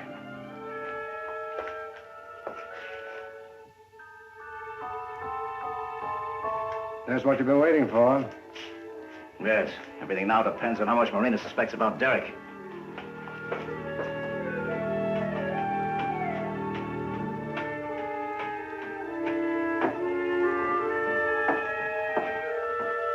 Come in. Don't stop, Anthony. Come in. I didn't call you because I had to take care of Grandma. She's almost as upset as I am. Derek's dead. Dead? The police had an autopsy. they found hypnotrine in him. As I gave it to him at his request, I won't deny that. But I didn't know he was dead. I'm sorry. You sorry. Anybody who'd give his own grandmother a deadly hypnotic like that African concoction of yours doesn't know what the word sorry means. I didn't give it to her until I knew the dosage was safe. And if she talks, you'll go to prison as well as I. She isn't a relative of mine. And as for you, Anthony, the police think you're dead. Well, I'm going to make their mistake a fact, because you sacrificed my brother trying to get Grant Farrell. You fool. Ask Archer if I just lied. He's downstairs. Why did Derek decide to let you give him hypnotrine? Derek felt he could trick Farrell better without giving himself away. With Farrell gone, we'd have a better chance of finding the man who really had us all under his power and is preventing us from getting the Kittredge invention. I'll handle this for you. See who that is.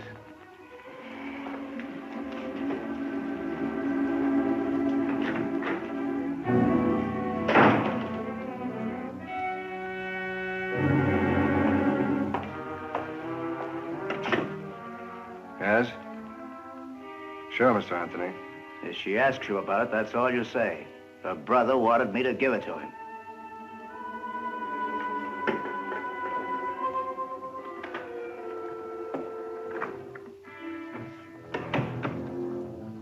I didn't order any hats. Is it yours? Ours. It's a model of the manifold converter for Dr. Kittredge's submarine engine. Tracks in it. It's a funny-looking converter. Shall we listen to it? There's nothing else we can do.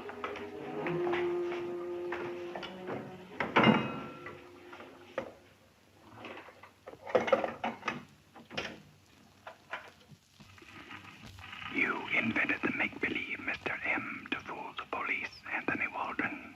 And I've made him really mysterious to fool you. I have Dr. Kittredge's manifold converter, as I have the other parts of his submarine engine you have retrieved so far. But Shirley Clinton, acting for the police, is visiting chemical supply houses. Why?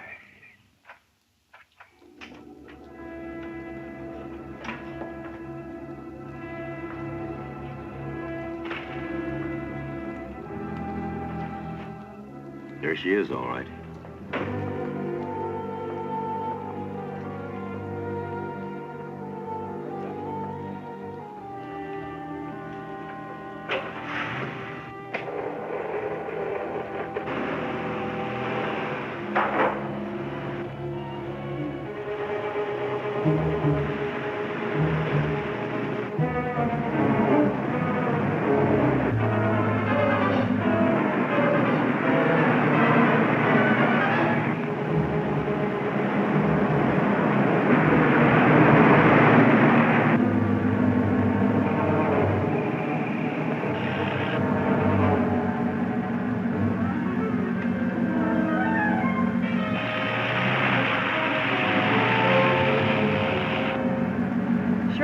Calling police headquarters. Come in, headquarters. Some code expert I've got. I didn't know he was that good. Your idea was sure right. This is the first real lead we've had to the mysterious Mr. M. Sure, Kirby, but what does it mean? Key and niche back of panel. But what key and what niche? Yes? Miss Clinton wants to speak to Mr. Farrell on the radio.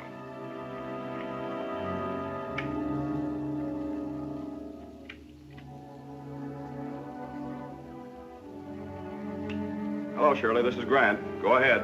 I'm being followed.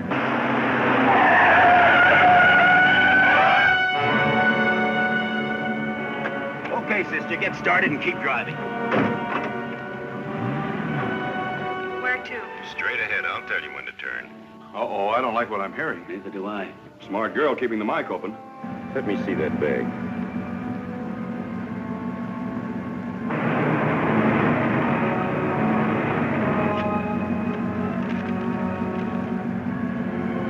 Dr. Kittredge, 7412 River Street. That's where we're going, sister. Keep in contact with me by radio, Kirby. I'm going to 7412 River Street. Right.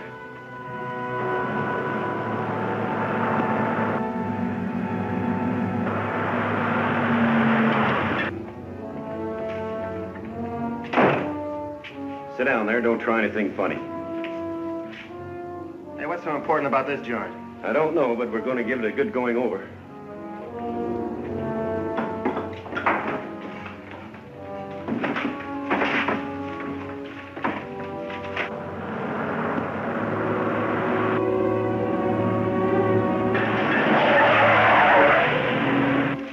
Hey, just what are we looking for anyway? I don't know. Maybe she can tell us. I don't know any more about it than you do. If she knows anything, we can sweat it out of her.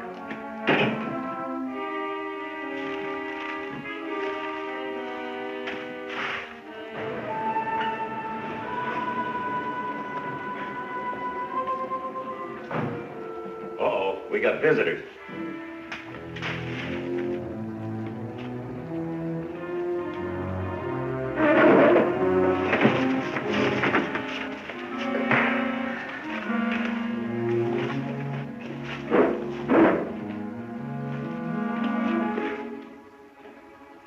Wait a minute. Farrell may know what's in here. Let him find it for us.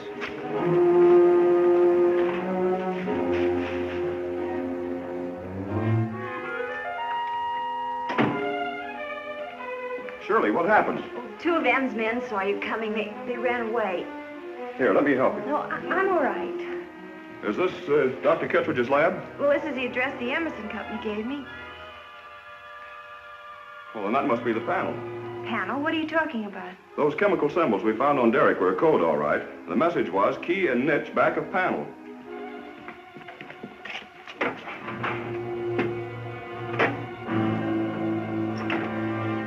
Well, here's the niche.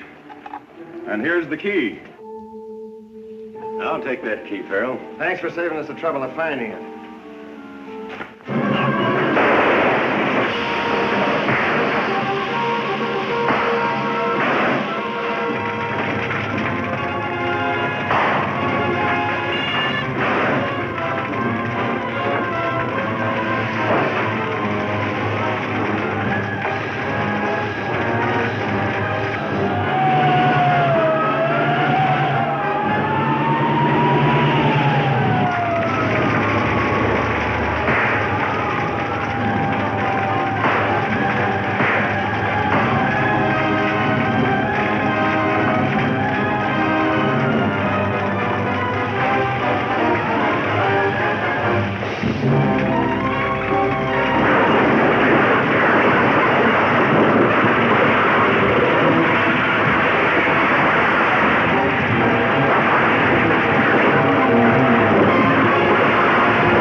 Got that one? Waiting, sir. Latest development in the mysterious Mr. M case. Confidential? For the commissioner only. Grant Farrell and Shirley Clinton are investigating a waterfront laboratory believed to be Kittredge's.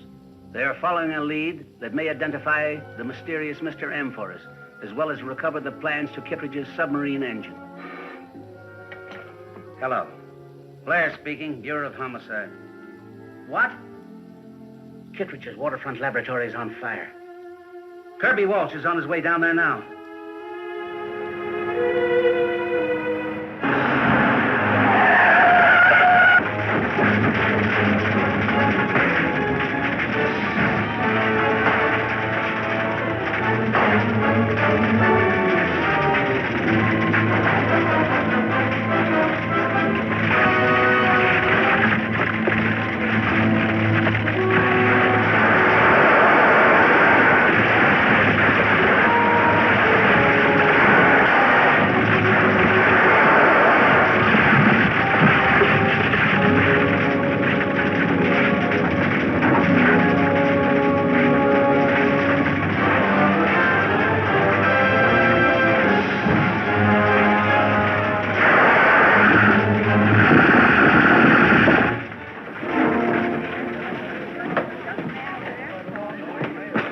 Mighty glad to see you and Shirley.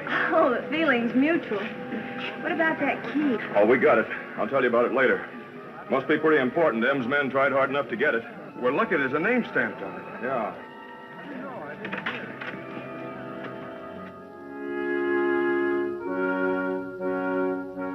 Go ahead, Shrek. I'm listening.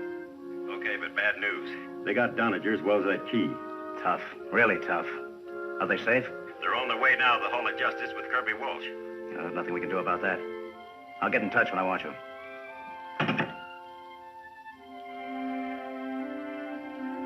Marina was listening in upstairs. She still doesn't trust me.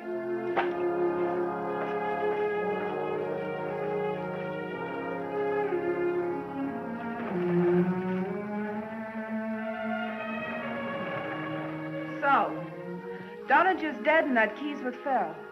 Nice going, Anthony. Thanks for eavesdropping. Look, let's get things straight between us. I know you're responsible for my brother's death. I could tell the police that you're Anthony Waldron, whom they think dead. But I need you, and you need me. That's part of the price we have to pay for the kind of things we're doing. Fair enough, Marina. How's my grandmother? The shock of Derek's death, plus the cut she got on her head, keeps her in bed. Just as well. She's old. With a hypnotrain in her, it might react. Incidentally, Farrell dabbed the wound with his handkerchief. Is it possible for a chemist to analyze a small spot of blood like that? Yes. And we'll give them a direct lead here. We may have to leave here in a hurry. Grandma will have to help us get her up.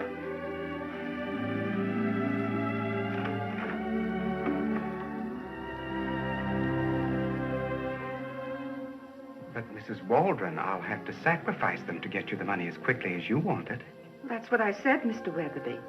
I want you to sell all my holdings. All. I want everything in cash as soon as possible. Now, don't worry, Grandma. Everything's going to be all right. You just go in and go to bed and go to sleep. Then I can have the assignment? Good. Thanks, boss. I'm to go to Woodstock right away. There's a claim to be examined. Insurance investigators can be useful, can't they? If that key Grant got opens a safety deposit box in Woodstock, you're it. Oh, hello, Kirby. It's Woodstock, all right. Third National Bank. The box is in the name of a Mrs. Carter, but the bank said that her husband had taken it out and they'd never seen the lady. Kittredge hiding his tracks again. Having the bank's name stamped on that key made it easy for us this time. My insurance company wants me to investigate a claim there, so why should anyone suspect me of checking on that key? Nobody should. That's why we're going to let you do it. And you're going with her, Kirby. We can get to Woodstock before the bank closes if we fly. That's a good idea. We'll charter a plane and you can fly it.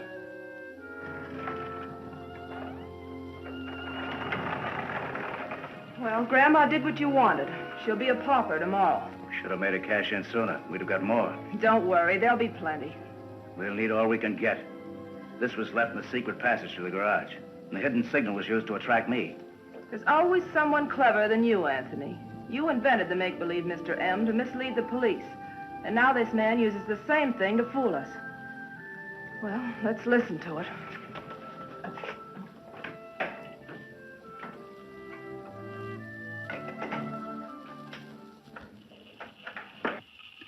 Anthony Waldron and Marina Lamont, accessories after the fact for the murder of Dr. Kittredge.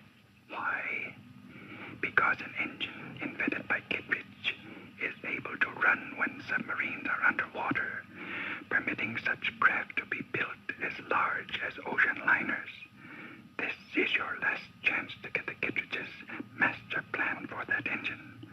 Go to Woodstock.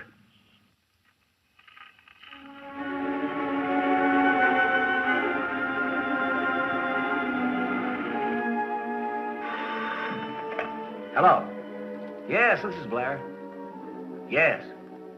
From Woodstock, you say? We've been expecting the call. Kirby is there, so we don't have to worry now. All okay, Kirby? Shirley was right about that small can of film she found in the safety deposit box. It's microfilm. It looks to me as if it's Dr. Kittredge's long-lost master plan. We're phoning from the airport, and we'll be taking off any minute. What about the weather there? Well, there's fog, but it won't stop me. Fog or no fog, I'm certainly glad you're my pilot. This is one move the mysterious Mr. M can't possibly anticipate. You hope. Well, let's get going. We'll be in communication with Grant all the way.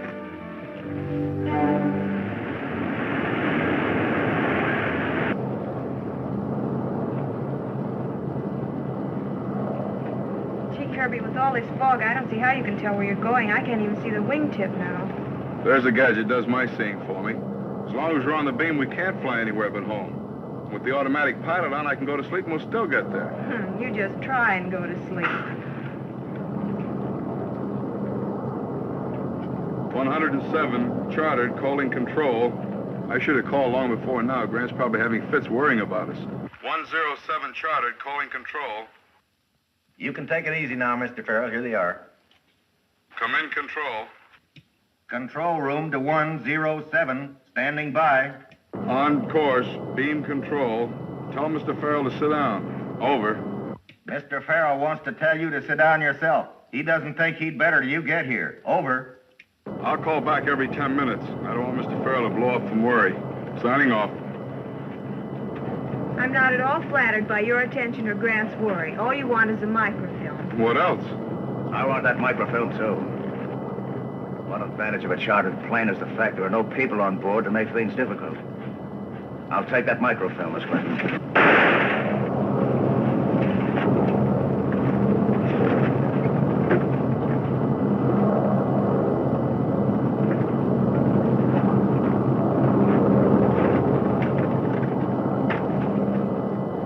I wouldn't try to follow me if I were you, Miss Clinton. Happy landing.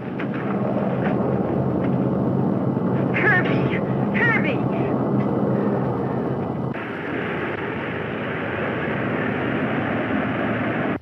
Calling 107. Calling special flight 107. No luck. 15 minutes late. Kirby might keep me waiting 5 minutes for a rib, but not this long. 107, calling control. Come in, control. Come in, control. Over. Control, standing by. Come in, 107. May I speak to Grant Farrell, please? Hello, Shirley. This is Grant. What's the matter? Over. There was a man hiding in the plane. He shot Kirby, took the microfilm, and bailed out. I tried to bring Kirby to, but he's still unconscious. Now I'm off the beam in the fog, and I don't know how to fly a plane. Try to figure out our position. Are you an automatic pilot? Yes, Kirby said so before he reported to you. Well, you'll have to be the pilot now. Just imagine I'm sitting beside you and do exactly as I tell you. Look at the compass. What does it read? 132. Airspeed? 205. What's your altitude? 7,000 feet. That's too low, Shirley. Climb to 12,000. But first switch off the automatic pilot. If she bucks a little, don't let it scare you. All right, I'll try. First, the automatic pilot.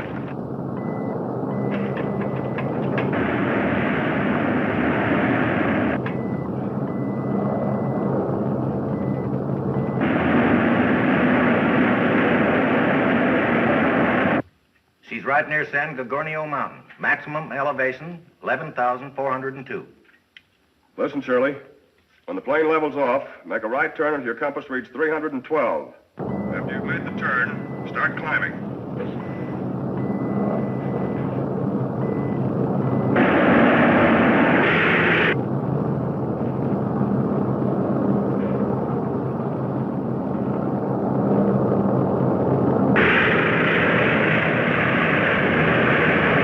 When you've reached 12,500, level off and fly as you are, and your beam tone becomes a steady hum. And that's the way home.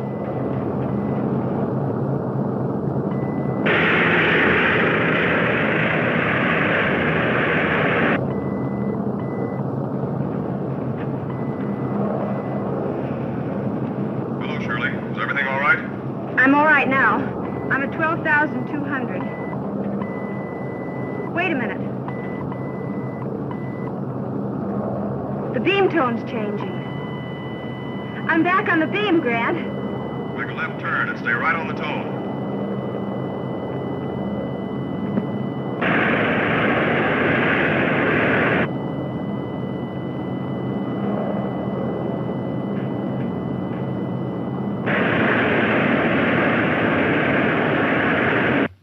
That fog out there is just like soup.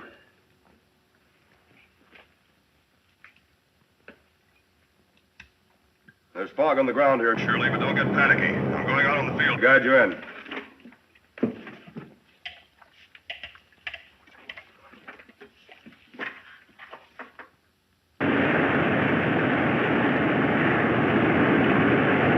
Shirley.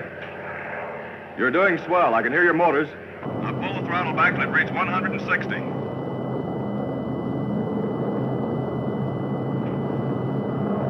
Start losing altitude. As soon as the beam cuts off, you'll be right over the field.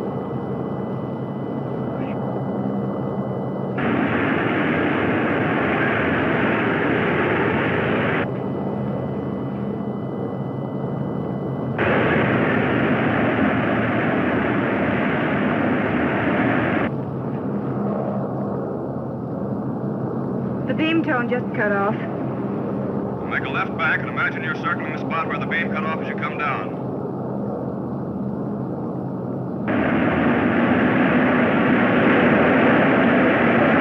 Now put down the landing gear. It's to the left of the co-pilot's seat.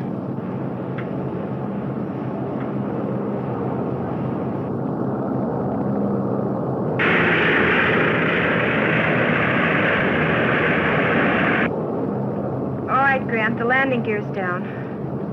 Ease the throttle back to 100 miles an hour. Don't go below that.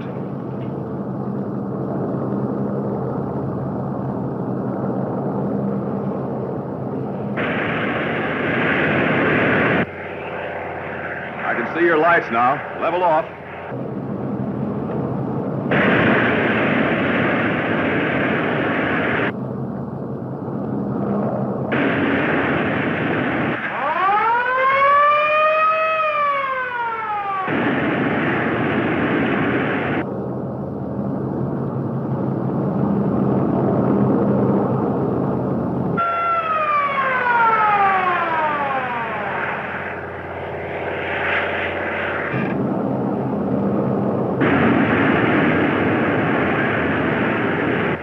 Coming right at us, Shirley. Pull back on the wheel just a little. Ease off on the throttle till you feel her begin to settle. Pull the throttle back just a little more. Not too steep.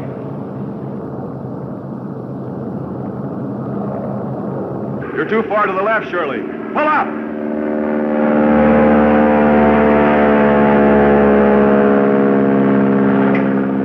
I can't make it, Grant. I can't. You've got to, Shirley. It's Kirby's life as well as yours. Now, pick the same runway and come in a little bit to the right of it.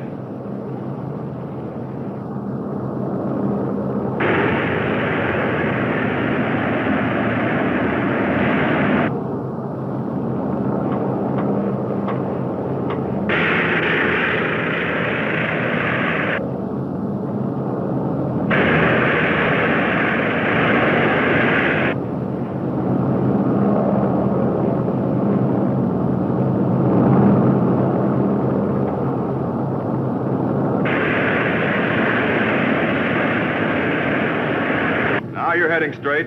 Fine, Shirley, fine. You're doing great. Look out for those wires, Shirley!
I saw your office light, and I thought you might still be here. Well, glad you dropped in. I've just come from a meeting of some very influential people. On the Kittredge matter? Yes, but one or two of them are still doubtful that the engine Dr. Kittredge invented will make it possible to build submarines as large as ocean liners. It's a fact, Rutledge, whether they believe it or not. Look at this wire I got from Captain Blair. Master plan for Kittredge submarine engine located in Woodstock. Lieutenant Walsh and Shirley Clinton flying it to me. Farrow meeting them at airport.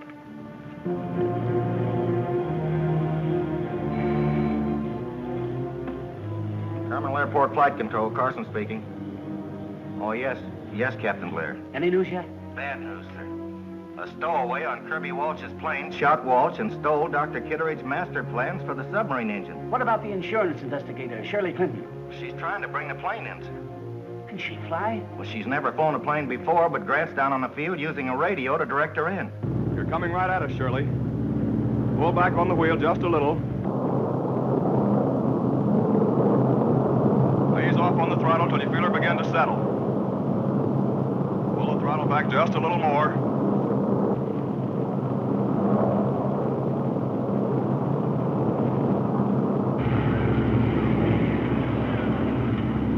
Fine, Shirley, fine. You're doing great. Okay, Shirley. Level off.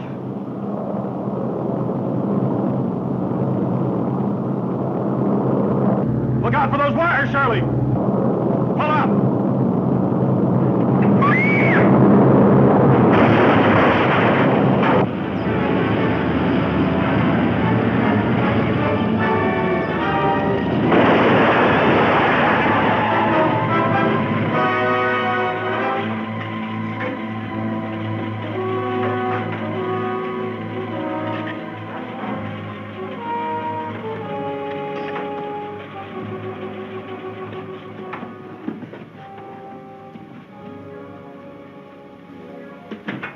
I'll ride to the hospital with Kirby. Did you get a good look at the man who shot him?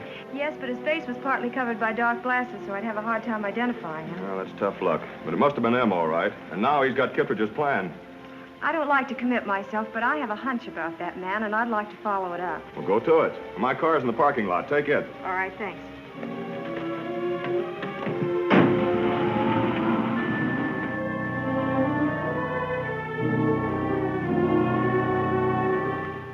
Very much to my amazement, Mrs. Waldron, when I attempted to dispose of your securities, I discovered the police had placed a restraining order against their sale.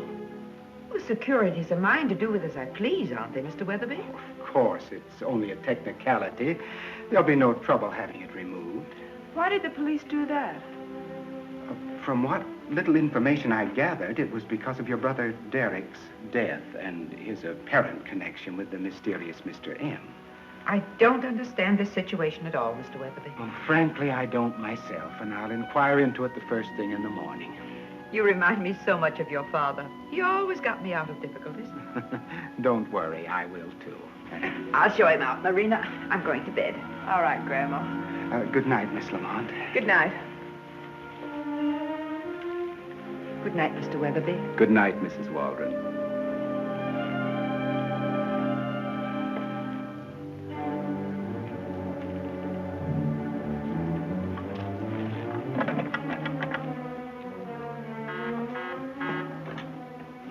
Yes?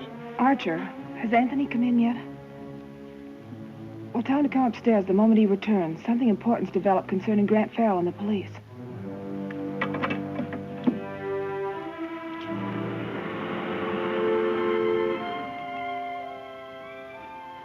Thanks, Doc. I needed that. How long have I been out, Grant? Long enough to keep from knowing about the most exciting airplane ride you'll ever have. Shirley okay? Yeah, she's fine. Right now, she's trying to identify the man in the plane. His face was partially hidden, but she's following up a hunch about him. Did you see him? No, not good enough. Things happen too fast. I'd like to nab that gent. He's M if I'm any judge. You can still help, Kirby, if you're willing to take a risk. How? As you know, the hypnotic chemical that M injected into your bloodstream was unknown to our chemists. That's one reason M was able to use it so successfully. From the sample we took from your blood, we've arrived at the formula for the chemical and have been able to develop an experimental antidote. Well, what are we waiting for? Now, the chemists haven't had time to check it yet. Well, so what? Why can't I be a guinea pig? If the antidote doesn't do what we hope, it could mean death. Of course, we can put this off. We can put it off till we hear from Shirley. Her hunch may give us the lead we need. I'll talk to Grant and then I'll take the chance. I know I'm disturbing you by calling at this hour, Mrs. Waldron. Nonsense. Even though I'm tired, I can't sleep. Strange thoughts go through my head. Weird thoughts.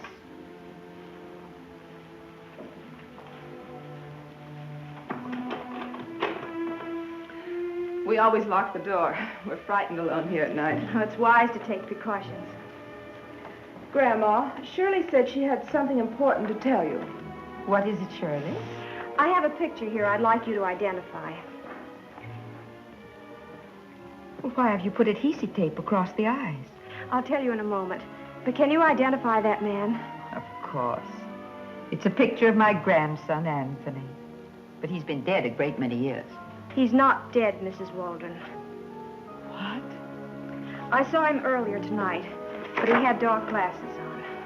Are you sure that it was Anthony you saw? Well, not until Mrs. Waldron identified him just now.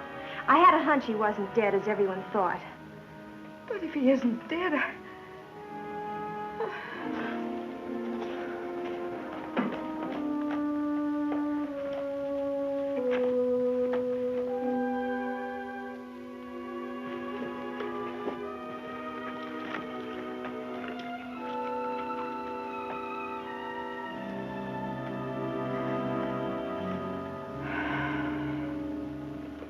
Thank you, Marina.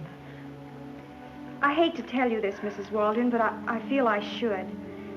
Anthony Waldron is a mysterious Mr. M.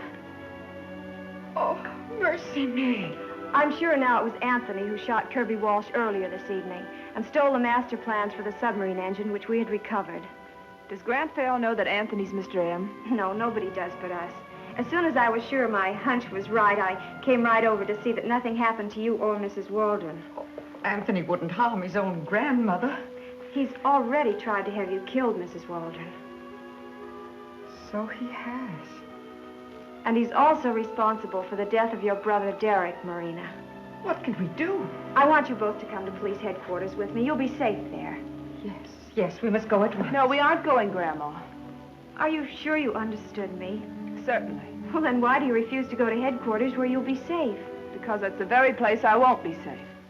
So I'll arrange for the police to find Anthony here, really dead this time, with enough evidence against him to prove that he's Mr. M. What are you talking about? It all works in with my plans. No one knows you're here, so when they find you along with Anthony, no suspicion will rest on me. You see, Shirley, I'm the mysterious Mr. M.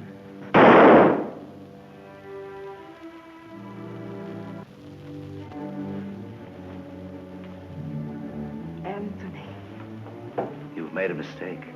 I'm not Anthony. Anthony Waldron is dead. You've not seen him. You will not remember anything that has happened. When the police question you, you were sleeping. You heard nothing.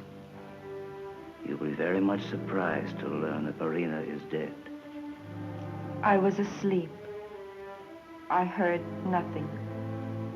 You will not remember that Miss Clinton was here. You will forget all that she has told you. Understand? I understand. You are tired. You will now go to sleep. I'm tired.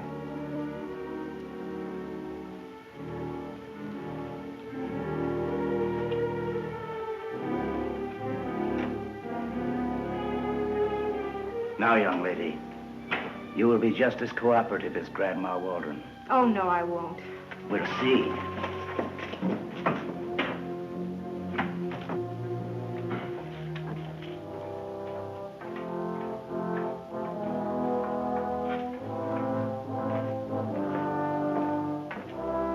The person who called himself the real Mr. M won't bother us anymore, Archer.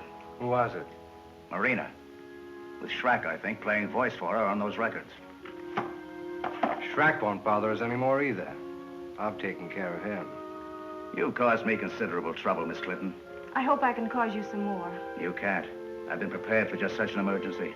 The submarine is waiting to take me out of the country. Get the Hypnotrine, Archer. After this, you'll never be able to help Grant Farrell anymore. Are you sure you feel no bad effects from the antidote, Kirby? None at all. How far had I gotten? Grandma Waldron's room. Oh, yes. Marina was in there when I got in the room. But you had heard men's voices. Yes. As I was looking for a secret entrance to the room, Derek came through a hidden opening in the wall. We fought, and then some other man that I didn't see hit me over the head.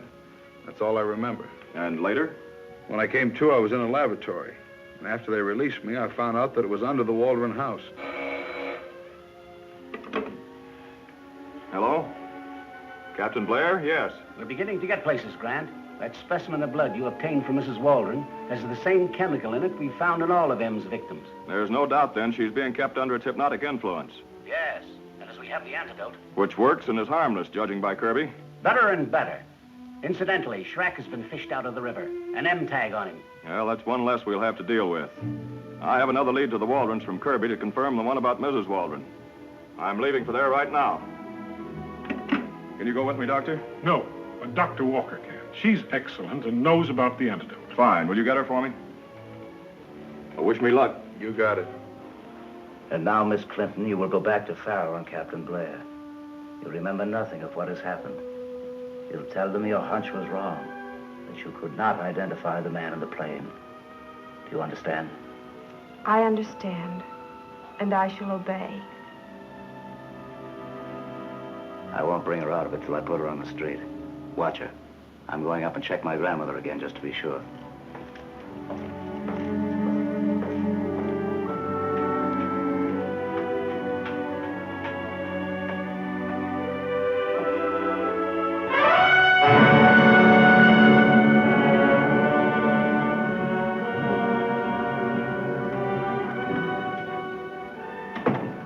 I've given Mrs. Waldron the antidote. She should be able to answer your questions soon now. Her condition otherwise is good. Thank you, Dr. Walker. When you think she's able, bring her in here. I'll have the body removed in the meantime.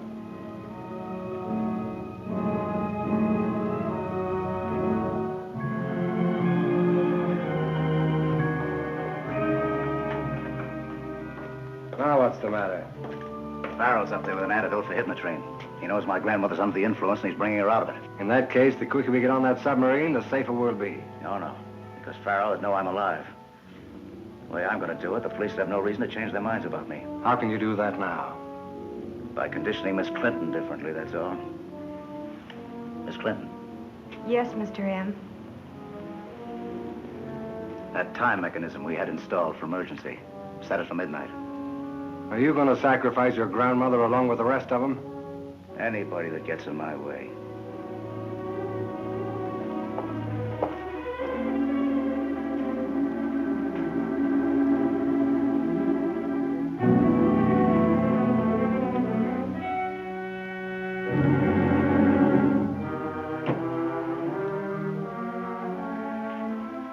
Miss Clinton, when I take you out of here, you'll come back through the front entrance.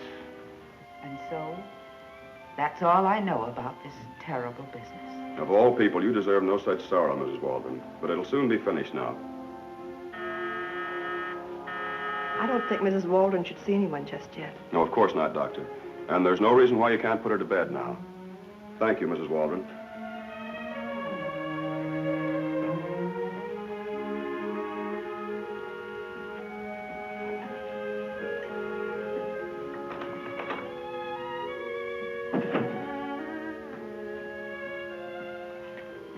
Why, Shirley, I didn't expect to see you here. My hunch was a dud, so I checked with Captain Blair.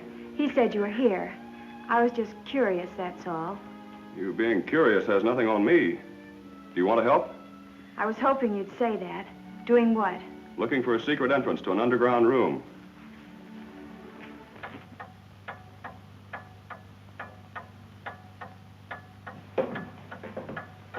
I don't know whatever made me look in that table drawer for that secret switch, Gramp, but I'm certainly helped this time, aren't I? You certainly are, Shirley. I wonder who he is.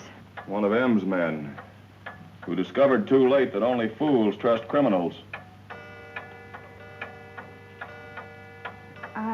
It won't hurt to look this place over. I'll start over there.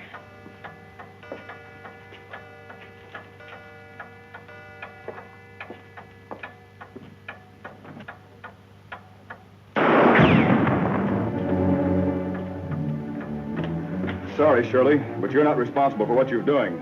You've got that hypnotic chemical in you. I don't know. I do.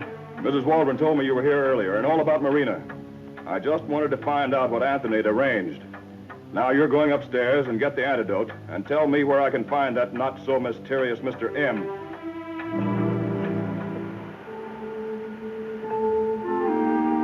Look, isn't it time we submerged? When the captain gives us the word, sir, we shall. Well, where is this captain? Every time I say anything to you, you refer to him. Yet he hasn't shown himself. As always, Anthony Waldron, your captain is the mysterious Mr. M.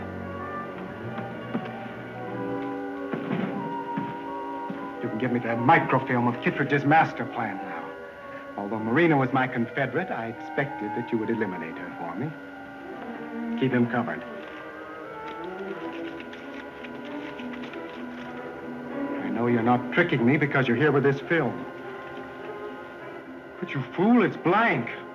Farrell has the microfilm of the plans.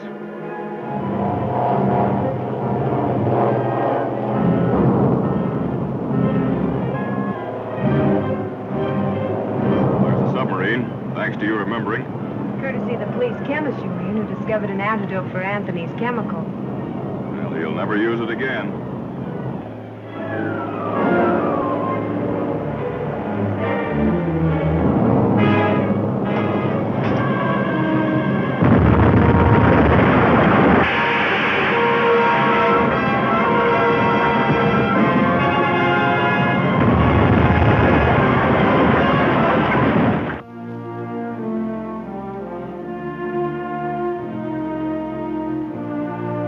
Yes, sir, that's it.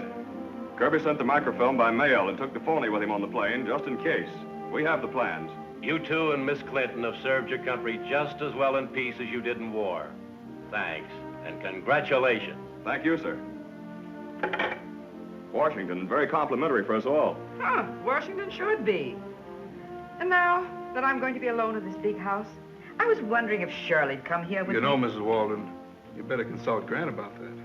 I think you're right, Kirby. Will you come here with her? After your honeymoon. You know, after all, there is a housing shortage.